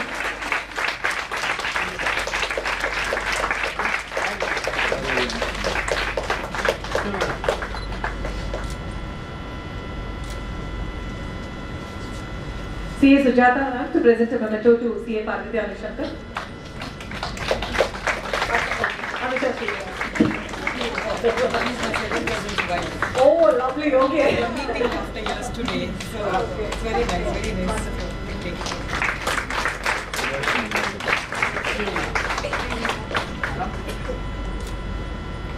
All family CAs.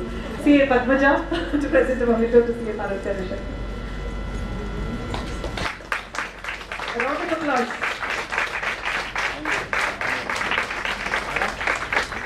I'll get it from Geeta. Madam.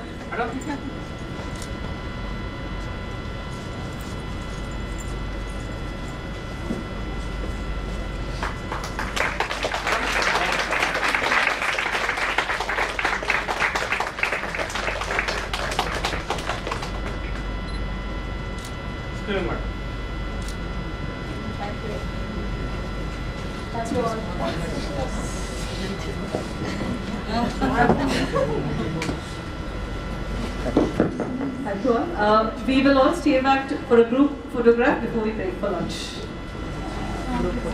And wear the sash.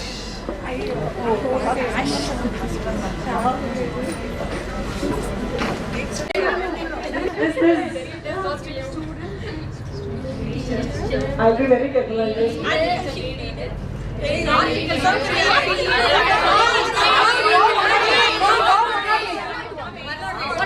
it 108 or 103 or 102 or 103? They get purple. Thank you.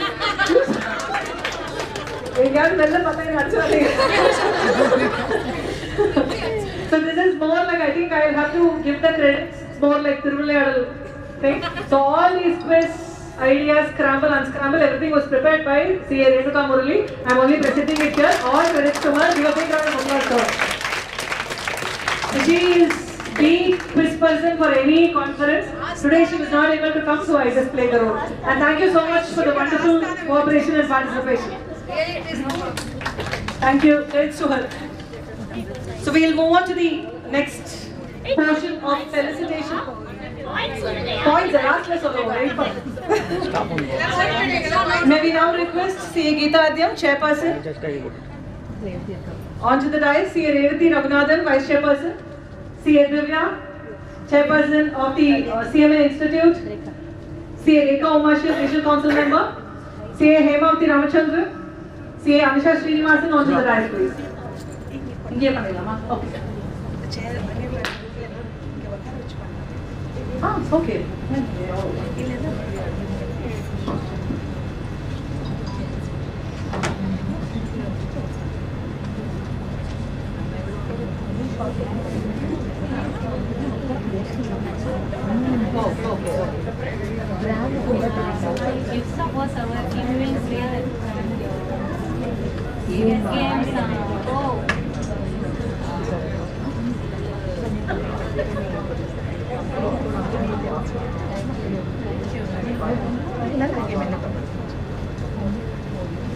May we request all of you on the dais, chairs. Might wonder why all these names specifically. The idea to, instead, of course, from the morning we've been having chief guest of honor, all special women. So these women are really special. We were talking about breaking the glass ceiling, whatever ceiling. So these are the women who kind of broke and set the path for all of us. To introduce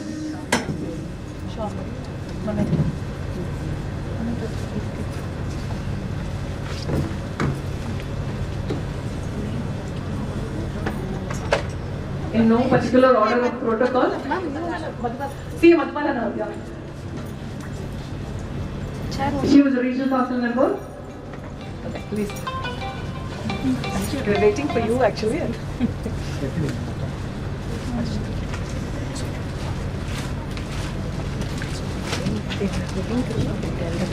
One.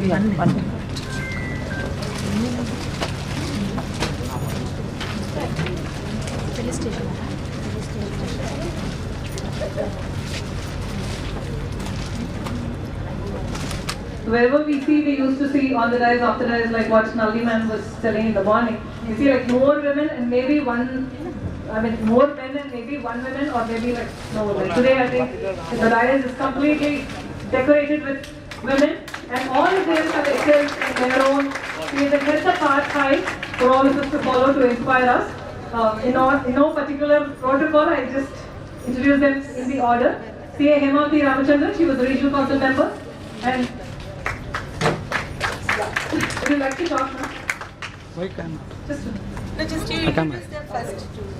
So she was a regional council member, and my association with her, of course, I remember the women's conference where Gautami came first time. So I've seen her very down to earth, and like whenever you listen to her talking, she will talk of what you can do as a practice. So right from when you clear your CA, then immediately get into some coaching classes, so you have your standard revenue, get into bank audits, and slowly you can build your practice and all that. So she keeps giving a lot of tips in terms of building the practice, and being a person who's come from that background, starting from the scratch. I think she came up as a regional council member, very successful, and now she's taken a break. Maybe she will come back, I don't know. She'll come back, okay. Would you like to talk now? Okay, I'll finish the introduction. Anusha Sreenivasan, of course, like we had the introduction, a complete dynamic personality to say, a leader, born leader type of a person, and she's the first women president of the Society of Auditors in the 90 years. So it's like, it's not even glass ceiling, it is iron ceiling. And as we always keep telling her, she stands tall wherever she is, not just physically, even in, otherwise in her kind of dynamic decision making, in terms of being practical, in terms of being upfront. And being a leader, I think you'll have to accommodate people and keep your team engaged and, you know, the positive vibe. She is that kind of a wonderful person. And of course, Divya Abhishek, she's been probably like, the smile, I think, is their brand. A wonderful personality. And when she's, I think, her probably all her degrees, qualifications is bigger than her name. So she's completed all CAs, CMA, CAs, and whatever you name it is there. So I think she's an academician, a very good orator, and she spends a lot of time in knowledge sharing. I think you have your own practice as well. And now she is the first women chairperson of the SARC of the CWA Institute. A big round of applause to her. First woman CA, okay, she is also, first she was a CA, now our own member becoming a chairperson of the CWA Institute. CMA Institute, if I'm not wrong, CMA Institute. And Madhuvala Nahar ma'am, a very senior in profession. She was the regional council member and she also contested for central council. She's been into a lot of social activities, helping people, knowledge sharing and all that. Welcome ma'am. And of course the other three are hosts. So it's time to felicitate our women who have achieved the path.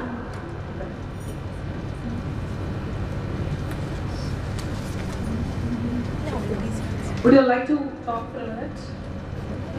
Yeah, 1 minute. 1 minute. Yeah. First of all, I want to congratulate Geeta for achieving this stage. And many more to come. Followed by, it should be followed by Revati and Priya. Rekha. Okay. Rekha. So, women are described as labor. So you should not stand in. You are allowed to stand in, not for a long time. But quickly you have to come out to see the outside world. You have to prove something. At the end of our life, we should be proud that we have done something. Just like that we have been done wrong. Man is also taking the responsibility of the family. Women are also taking the responsibility, but man maintains his identity and respect. We are not having that much respect and identity in our family. If you are sitting at home, I request women should come out. I mean, you all achieved. You have done CA. You are practicing. Most of you are already practicing. That's fine. Little more. You have to come to the upper level. That means the ground level of the ground level of work is given to the women, but not the upper level. Upper level, only few are able to achieve that level. Then Geeta and Divya is also able to achieve. Very nice. More should come, and we should prove ourselves that we are capable of managing this kind of stressful activity.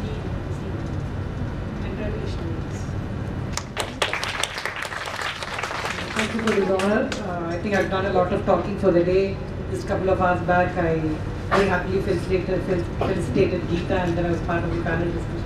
Just a couple of things I would like to share here. One is, I'm missing my mentor, CAR Shivakumar, today, because every Women's Day, I think he's a guru for most of you. He did mention few months ago when Geeta was already a vice chairperson and was heading to become the chairperson. He told me, see, Divya has taken over in CMA Institute, you are here at the Society of Auditors. One day I should see Geeta, Divya and yourself on the dais, and it's happening this very moment, which is blessing. Wholeheartedly is blessing. And it was not it has come so soon, and we really miss it today. And I think I've done a lot today speaking, so over to you. Just one thing, so there is a book written about Shivakumar sir, now that Anusha ma'am mentioned. So that is here being distributed to all of you. It is there in your kit. So, please. Thank you, ma'am. A very good evening to all of you. It's always so nice to speak to a room full of women, and I first thank my alma mater, the CA Institute, for giving me this honor. Thank you Geeta ma'am, Revati ma'am, Rekha ma'am and everybody on the dais. Really I feel honored to be amongst all of them, because to tell you the truth, they are all my role models as I sit here today. And even if ma'am had said I have a lot of degrees and all of that, just like how Armstrong set foot in the moon, the first step is always very special. And CA was that for me. I think this course truly gave me the grit, determination, confidence to succeed. The very fact that you start your articleship, you learn so much. And most importantly, how active SIRC has been at the CA Institute to get us all together. When you have quiz with knowledge, nothing can beat that, because it breaks so many ices between all of us, so many barriers in that process. And to be honest, today I've been in several panels, but to tell you the truth, I think women are fully empowered. I don't think we need somebody to empower us, which is why even if you see the structure of today, you have people talking to you, you have programs organized so well curated. Geeta ma'am, thank you for the experience. And I just want to thank for this honor for me to be here. I truly will cherish this moment and undertake to do my best in all my endeavors. I look forward to interacting with all of you as well. Thank you so much. Good evening, all of you. It's a great pleasure to be amongst you all. And my big congratulations to Geeta, who has taken over as chairman, Revati as vice chairman, and Rekha, and all my friends over here. My story is a totally different story, because we come from a Marwari family where at the age of 18 we get married. So I too got married at the age of 18, and after that I did my Bachelor of Business Management, and then when I was carrying, I took up my Chartered Accountancy course. Even while I was going to examination, I was carrying at 9th month, and I just passed. Throughout my career, it was with 98 and 99%. And after marriage, when I told in my family I want to do CA, they were all surprised. They said, why do you want to do and fail and cry and come back?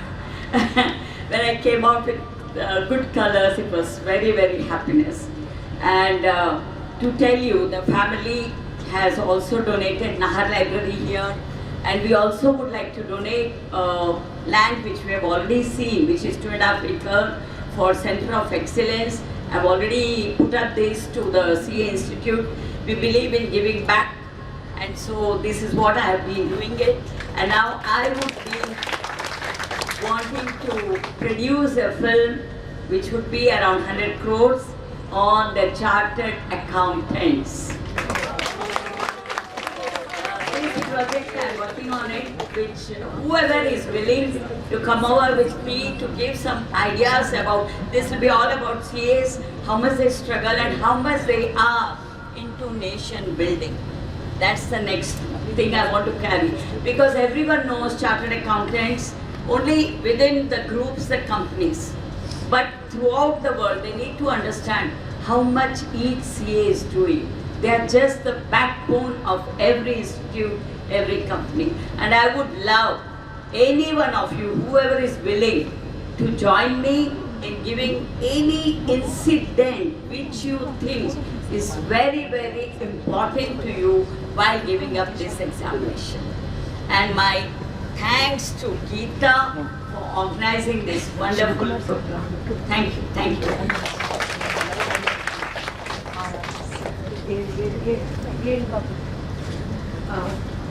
Thank you, ma'am.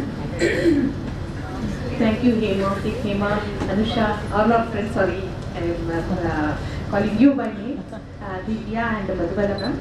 Really, we are fortunate to have you here, and thanks for coming and accepting our invitation. It's a pleasure, and we would like to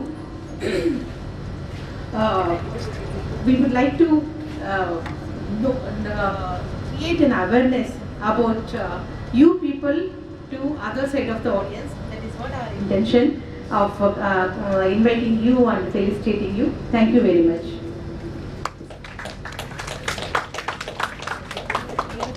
Because many youngsters are not knowing about our SIRC, what SIRC is doing, and this is the team of SIRC felicitating you. Happy to have you here. Thank you. May we now request Geeta ma'am to felicitate Madhubala ma'am. Yeah.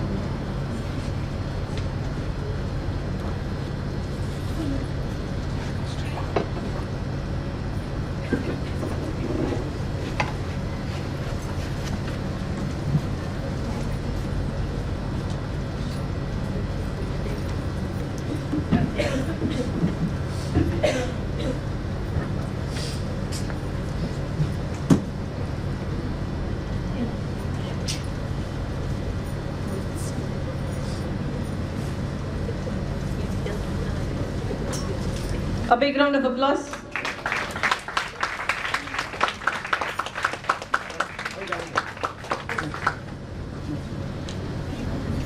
Divya Abhishek.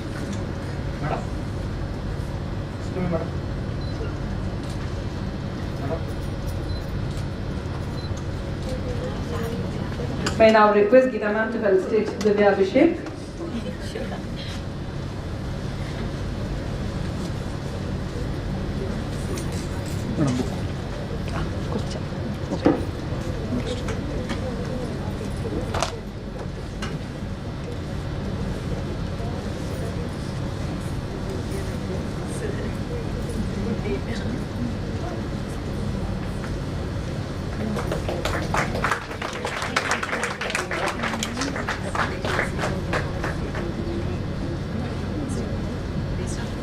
Anusha madam.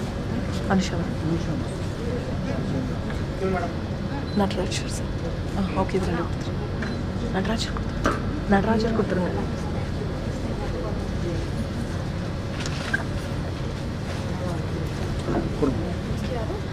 Hemavati ma'am. Hemavati ma'am. Kuch Hemavati.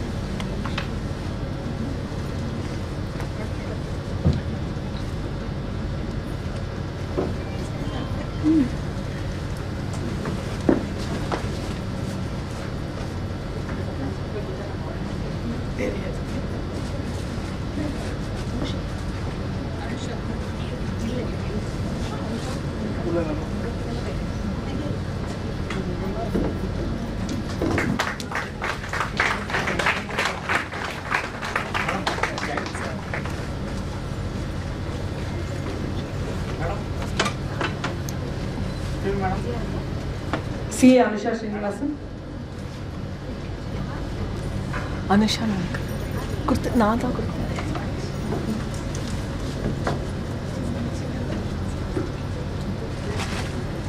Come on, brother.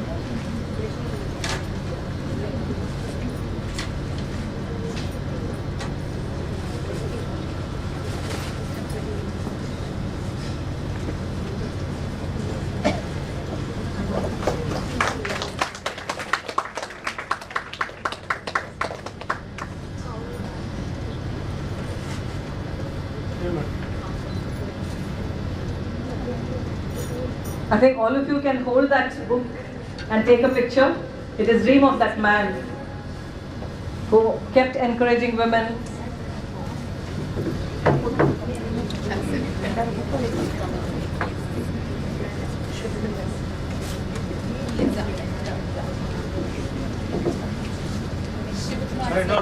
It says the Guru, Guardian and Gentleman. A mentor for all the women over here, and he's the person who actually has absolutely no gender bias, and he wanted to see women heading SIRC, and he was the go-to person for all of us, for all our advice with reference to coming into SIRC. So it's most fitting that we honor him today by taking this book. And it's one regret that he's not here today. Still, madam.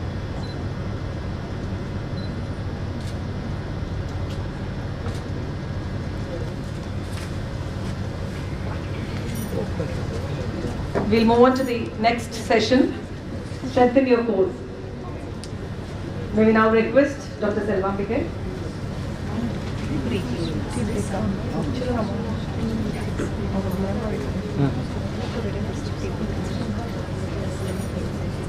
Over to you.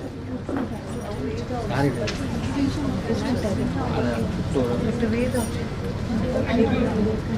I request you on the dais, please?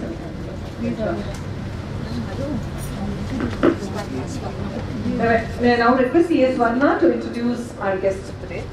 I'll introduce you. You can go on to the dais. May I request Dr. Veda also onto the dais?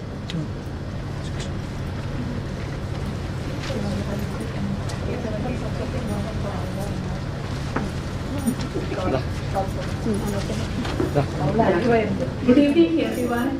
Happy Women's Day to all. It's my privilege to introduce Selvambigai Srinath. She's done her Bachelor of Physiotherapy in Savita Medical College, and she's done her experience in physiotherapist is in Kaveri Hospital for 8 years and 8 months. In Fortis Healthcare, she's experienced in 4 years and 1 month. To summarize, she has an experience of more than 15 years in the field of orthopedic, geriatric and neurologic rehabilitation. She also specializes in manual therapy, dry needling and women's health. Let us all welcome her, Selvambigai Srinath. I'd like to also introduce Vedavalli.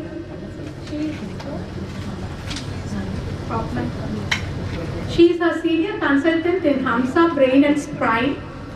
She has completed her bachelor's degree from Mada College of Physiotherapy. She has also worked in Royal Multicare Center for a year. She has been working at Hamsa Spine for more than 5 years. She is interested in neuro-related conditions and ortho conditions. She did her back and neck awareness camp in Tamil Nadu Police and Railway Police. And she has attended even a workshop about pelvic floor rehabilitation. You are also welcome, ma'am. Thank you. Thank you. May I now request CA Aishwarya to present a shawl to Dr. Selvambigai. May I now request CA Usha to present a shawl to Dr. Veda.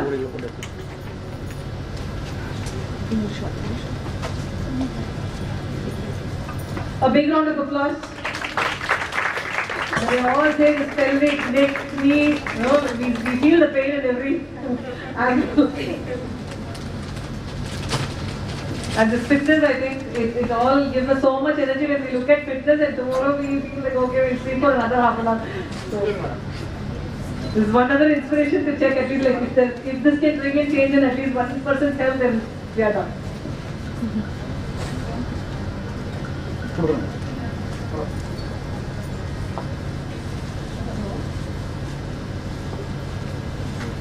A round of applause, please.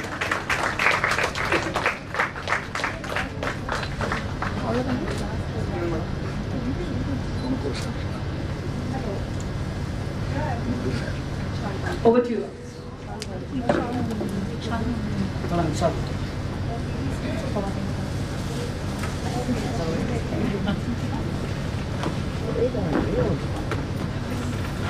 Do you want to hand my super?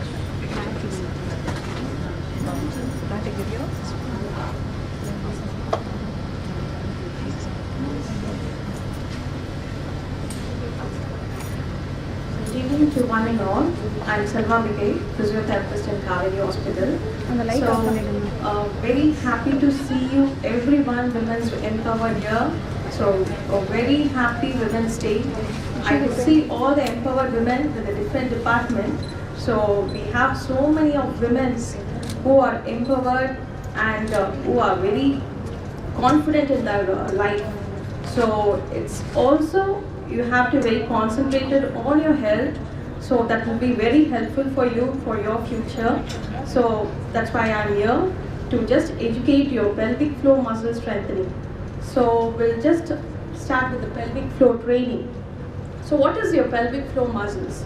So this pelvic floor muscles, as a women, so we have a broad pelvis.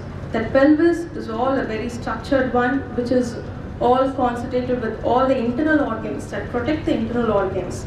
So that pelvic organs actually from the childhood and to the elderly care. So we are very well protected with that pelvis. So with the childbirth, when all the delivery, after the delivery, all the menopause, all the any sports activities which we are involved. So these kind of activities, which is all the internal organs are protected by the pelvis. So these pelvis is more particularly supported by all the specific muscles.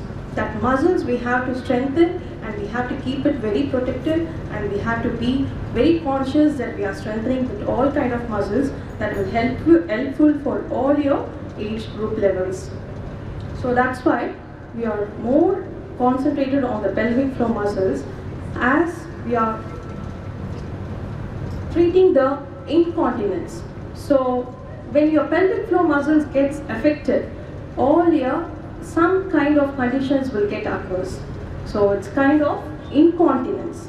Incontinence in the sense the urine flow, overflow, or you're getting the leakage of urine. So whenever you're going to somewhere else, it's very discomfort and you feel uncomfortable, that leaking of urine, that without your conscious level, that urine may leak because of your weakness of your abdominal muscles or your weakness of your core muscles. So that's why we have to strengthen all your abdominal and your core muscles to get strengthened, to keep the bladder, bowel, everything to be in contact. Okay? So exercise is very important for these kind of pelvic floor muscles. So these, when you're doing some jumping activities, or when you're going for any walking, or you're going for a run, so these kind of activities will aggravate the leakage of your urine. So when you're getting the weakness of your muscles, so when you get childbirth, the childbirth will just extend your pubis, all your muscles will get tightened. I mean, it will reduce the elasticity of the muscles, and you feel that loosening of all your muscles, and there is a relaxation of your bladder and bowel. So in that kind of situation, there will be some discomfort and the incontinence may occur. So these kind of incontinence, how we can prevent it? So prevention can be done by all the therapy treatments, so all your fitness levels. So exercise is very important for some. We have to start doing all your exercises in particular age groups. I mean, you can start with 30 years of age or in 25 years of age. So it's very important in all kind of age groups. So please concentrate on exercises. So when you're into sports activities, I think all are very freak in your activities, I mean physical activities nowadays. But when you're going to sports activities in jumping and running, and when you're doing all your aggressive activities, that aggressive or weightlifting in your gym, or when you're doing some heavy workouts in your gym, that will discomfort your pelvis. So these are all the pelvic floor muscles which is just supporting your pelvis. So you can see, I think when I told you all the muscles, can you be able to understand? Okay. So that urinary bladder, all your rectum, your coccyx, your tailbone of your spinal cord, and your ovaries, everything is under your pelvis. So you see that how important the pelvic structure is to be. So try to do all your pelvic floor muscle strengthening by strengthening your muscles. That will actually, remarkable changes will happen. So these pelvic floor muscles, incontinence, the stress incontinence will occur in 40 years of age. So try to maintain your pelvic floor muscles, which will be explained to you in few minutes. So you please try to do all your exercises when you are in 40 years of age or 35, whatever, but try to be conscious that you do all the exercises regularly. So I think you're all in sitting postures. Your sitting postures has been very long nowadays. You're sitting in a system, you're sitting in your phone, so mobile, whatever. The prolonged sitting will lead to weakness of your pelvis muscles. So see to that your posture is correct, whenever you're sitting in chair or whenever you're sitting in some other place. So try to change your position frequently. So when you're changing your posture correction also, it may help to increase your muscle strength also. So these pelvic floor muscles, which is connected to your coccyx, I mean your tailbone, your anal part, your urethral part, everything, which is all the attachment of your muscles is all surrounded by that pelvis bone. So these abdominal muscles also is very important for your pelvic floor muscles. This abdominal muscles, which is that is your core strengthening muscle. So which is these kind of layers of your muscles, which is connected to your abdomen. That abdomen also you have to strengthen it. You have to concentrate on your pelvic floor muscles. You have to concentrate on your core muscles, and also you have to concentrate on your this Kegel exercises, what we thought. The Kegel exercises, which is particularly we are doing for your that private part, that anus, that urethra, everything. That all the muscles which are connected to that, we have to specifically concentrate on your Kegel exercises. This core strengthening also is important. That abdomen muscles, that abdomen which is connected, the muscles which is connected to all your pelvis. When you're obese or when you're putting some weight due to some causes, that also will lead to some abdominal weakness. These abdominal weakness will also increase your incontinence. So try to do all your abdominal strengthening. So try to maintain your weight. That weight is very important for all the cause. So try to maintain your postures and try to maintain your abdominal strength and try to maintain your core strength. So can we demonstrate that exercises?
Good evening to all. So, first of all, happy Women's Day for all lovely ladies.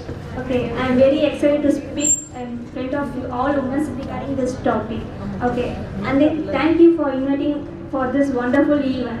I am very enjoyed. I just saw your vision. It's very interesting, but I don't know about too much about that. But I am very enjoyed very much. Okay. Okay. Before going that, who all know Kegel exercise? Who know about Kegel? Yeah. Yeah. Good. Yeah. Yeah. 2 or 3 members. Okay. Good. Okay. So how many are married here?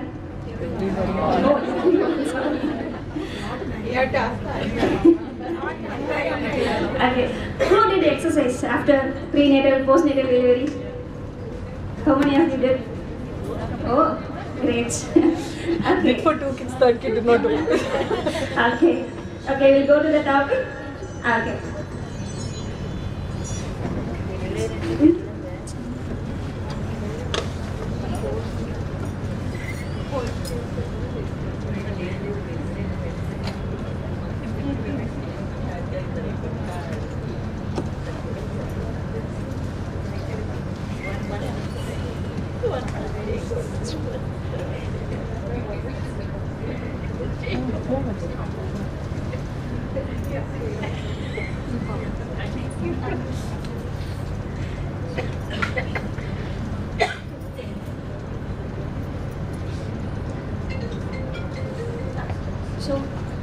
about Kegel.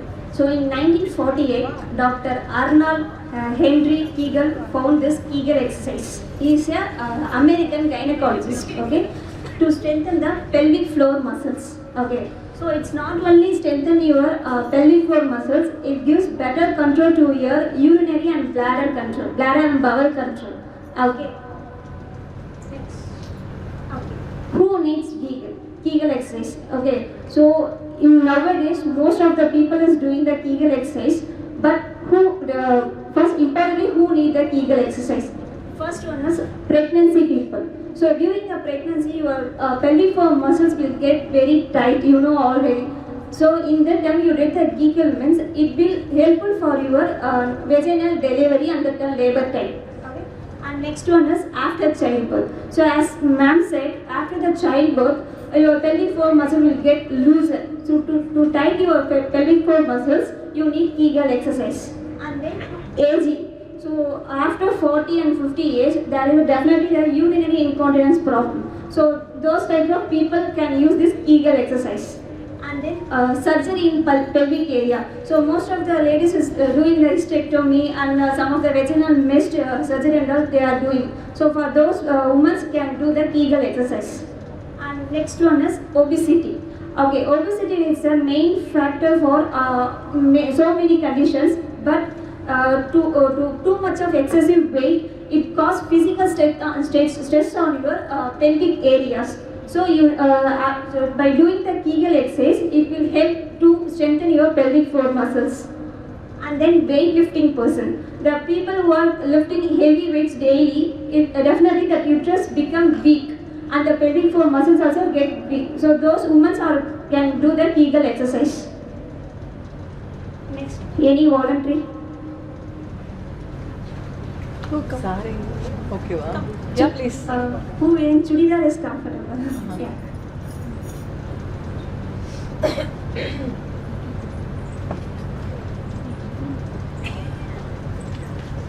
You can do it here. Mic and mic will give. You just come.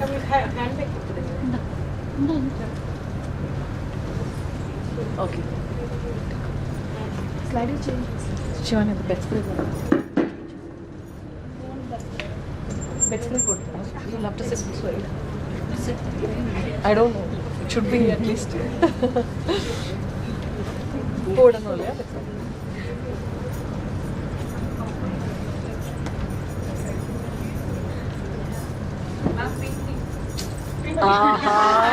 Okay. Okay, we'll note it down.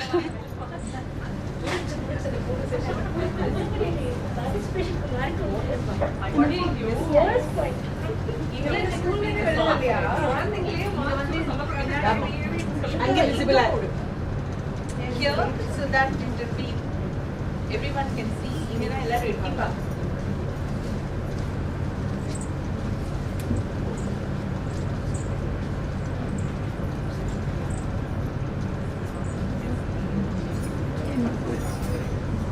Shubha, the camera you can show on the. Put the camera and show it there. Camera should be there.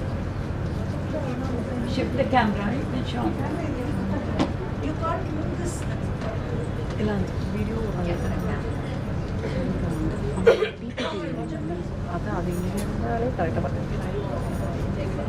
She needs PPT also.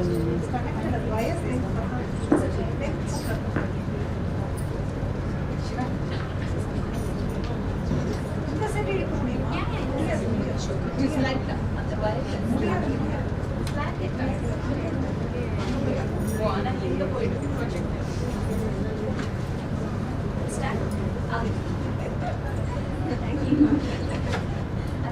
First, you lie down.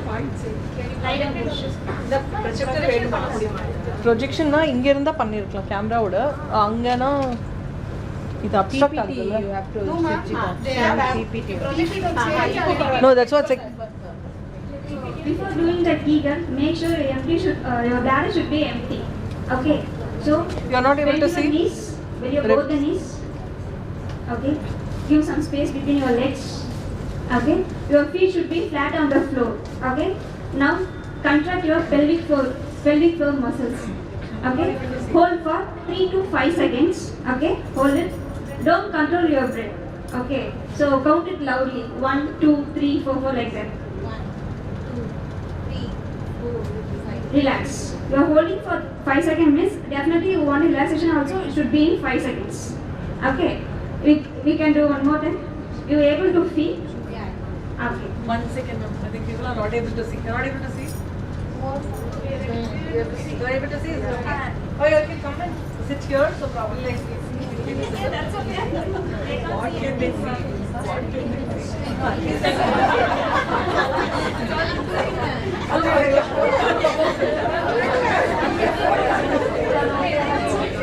Okay. Hey, everybody is having a puzzled face and they don't really. 1, 2, 3, 4, 5. Good. Relax. Relax for 5 seconds.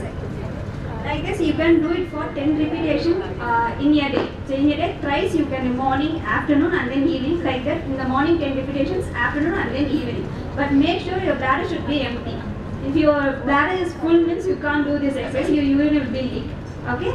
Ma'am, 1 second. Should we hold our breath? No, that's like don't control them. It should be normal. Yeah, it should be normal. Whatever exercise you are doing, not only this, even though back exercise, low back, whatever you are doing, your breath, you should not control your breath.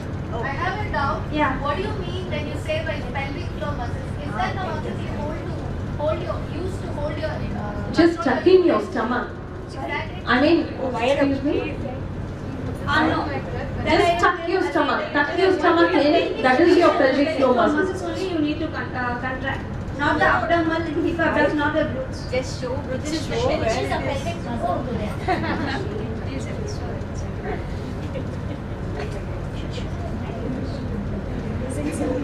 You repeat the instructions. All of this is your pelvic floor muscles.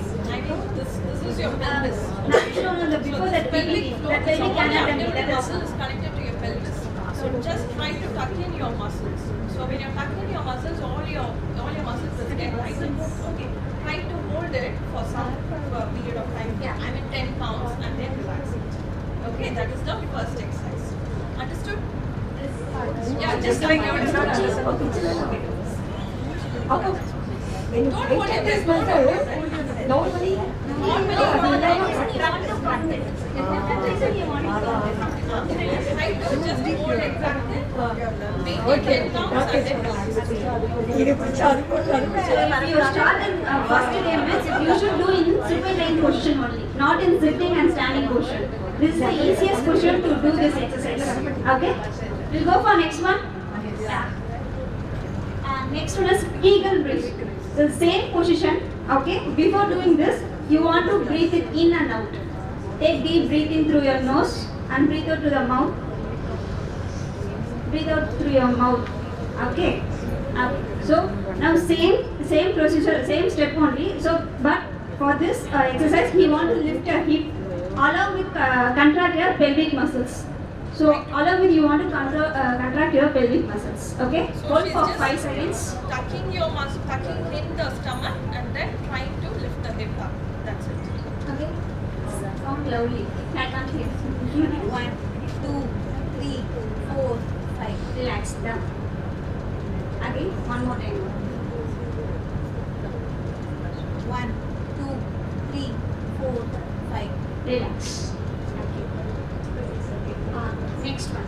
This is a standing position. Okay, if you are able to do in supine position for 10 to 15 seconds, you are able to hold for 10 to 15 seconds, you can try in standing position. Okay, so for this, keep your feet apart. You want some gap in between your legs, not this much, little bit. Yeah. Okay. In this one, same steps. Okay. Take the deep breath. Okay. Now try to contract your pelvic floor muscles. Okay. Don't control your breath. Come loudly. 1, 2, 3, 4, 5. Relax. Again, one more time.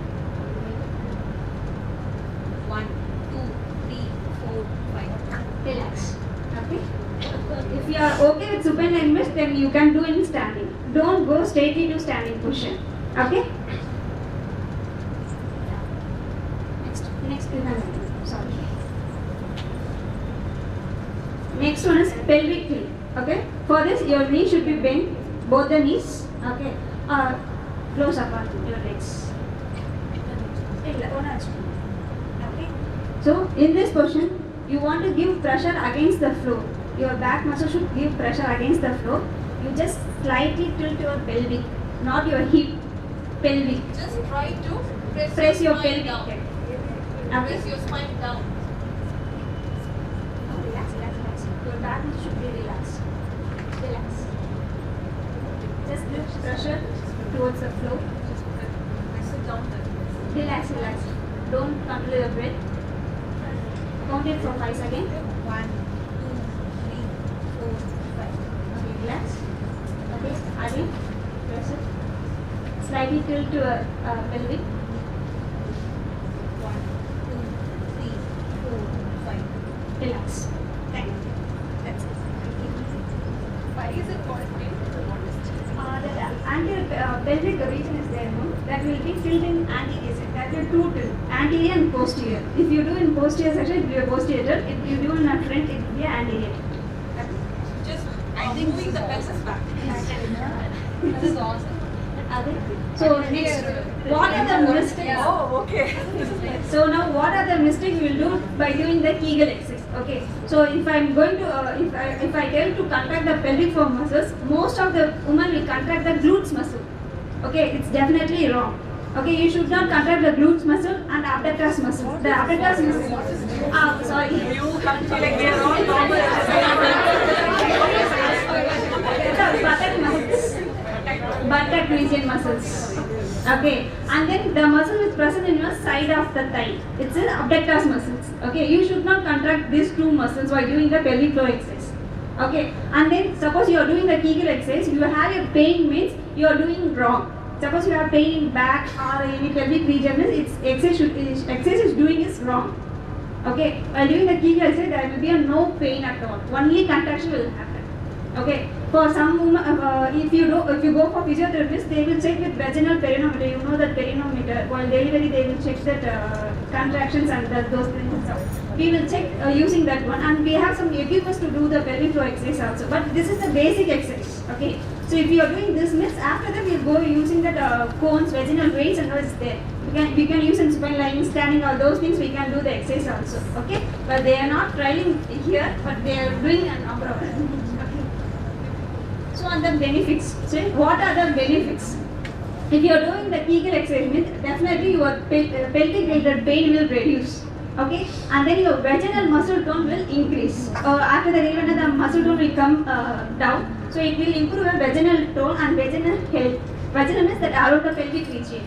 Okay, and then it can prevent from urinary incontinence. Okay, and then protection from the physical stress of childbirth. So these are the benefits of by doing the Kegel exercise. Okay, and it will reduce your menopause symptoms also. After the menopause, it will be very helpful for you. Okay. That's all. Thank you. Yeah, one more thing. Does anyone have incontinence here in this group? Incontinence is your urine leakage involuntarily. I mean, without your conscious level, there's any leakage of urine? No? As of now. It's not incontinence, but It's a urine leakage. Sometimes you are sneezing, coughing. Definitely when you cough, sneeze or jump or when you do any over activities, without your conscious level, there will be a leakage That of is you can do this Kegel exercise. So that is called incontinence. We will have it another 5 years. Actually, this happens after the delivery. So that's why we need to strengthen all your abdominal and all your core muscle strengthening. So if you have any kind of these kind of leakages or any of your mothers, any of your elderly people at home, so try to do one more exercises. Just try to ask them to contract it with a flow of urine. I mean, when they are passing the urine, ask them to just voluntarily contract it. Stop the urine for some time and then free it off. Okay? So these kind of exercises, just contracting, relaxing your urine part. That will strengthen your surrounding your urinary bladders. Okay? So these exercises also will help you. So try to do all your abdominal muscles because these kind of exercises, when you specifically do it on your own only, you can able to feel the effect. Okay, so try to do it at home. She was just mentioning that she's feeling energetic after doing this one. It will take time, ma'am. If you start doing this, it will take around 20 to 30 minutes to do all this exercise. If you start at once. Okay. So these repetitions, minimal repetitions, you can start initial period of time and gradually increase your repetitions. Can you share this presentation? Yeah, definitely. Okay. Thank you so much for this opportunity. May we now request our chairperson, Abhi Khan, to honor. Present a memento. Lama. ಎಲ್ಲ active ಯಾರು active You can present a memento to Dr. Selvambigai. I think we should call the backbencher. Backbencher, come.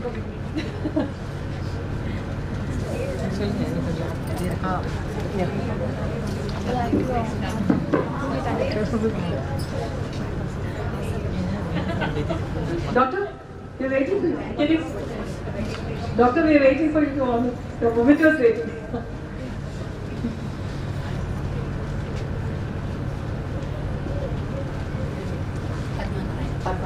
CA Padmanaban for volunteering. She was the most active participant in the study. You can present a memento to Dr. Selvambigai. Photo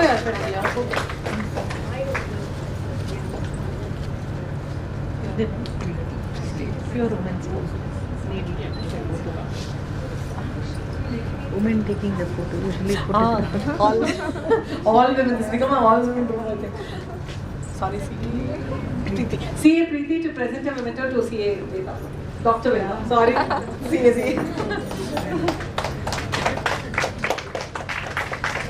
Thank you so much for taking us through from the basics. Shawl.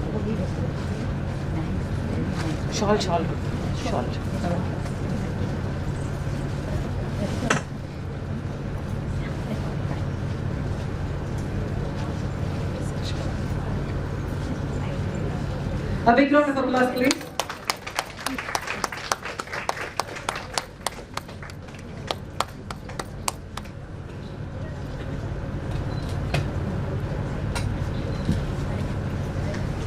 Thank you. So we'll break for tea and come back. We'll know the result of the games. I think it's very evident. We can just take your medals and then we'll discuss. Activity. Do you all want more games, more activity? Yes, sir. Thanks to Kaveri Hospital for sending their doctors, the very eminent people who spend their time to spend with us, and they were patient enough waiting for all the sessions and participating in our quiz. Thank you so very much.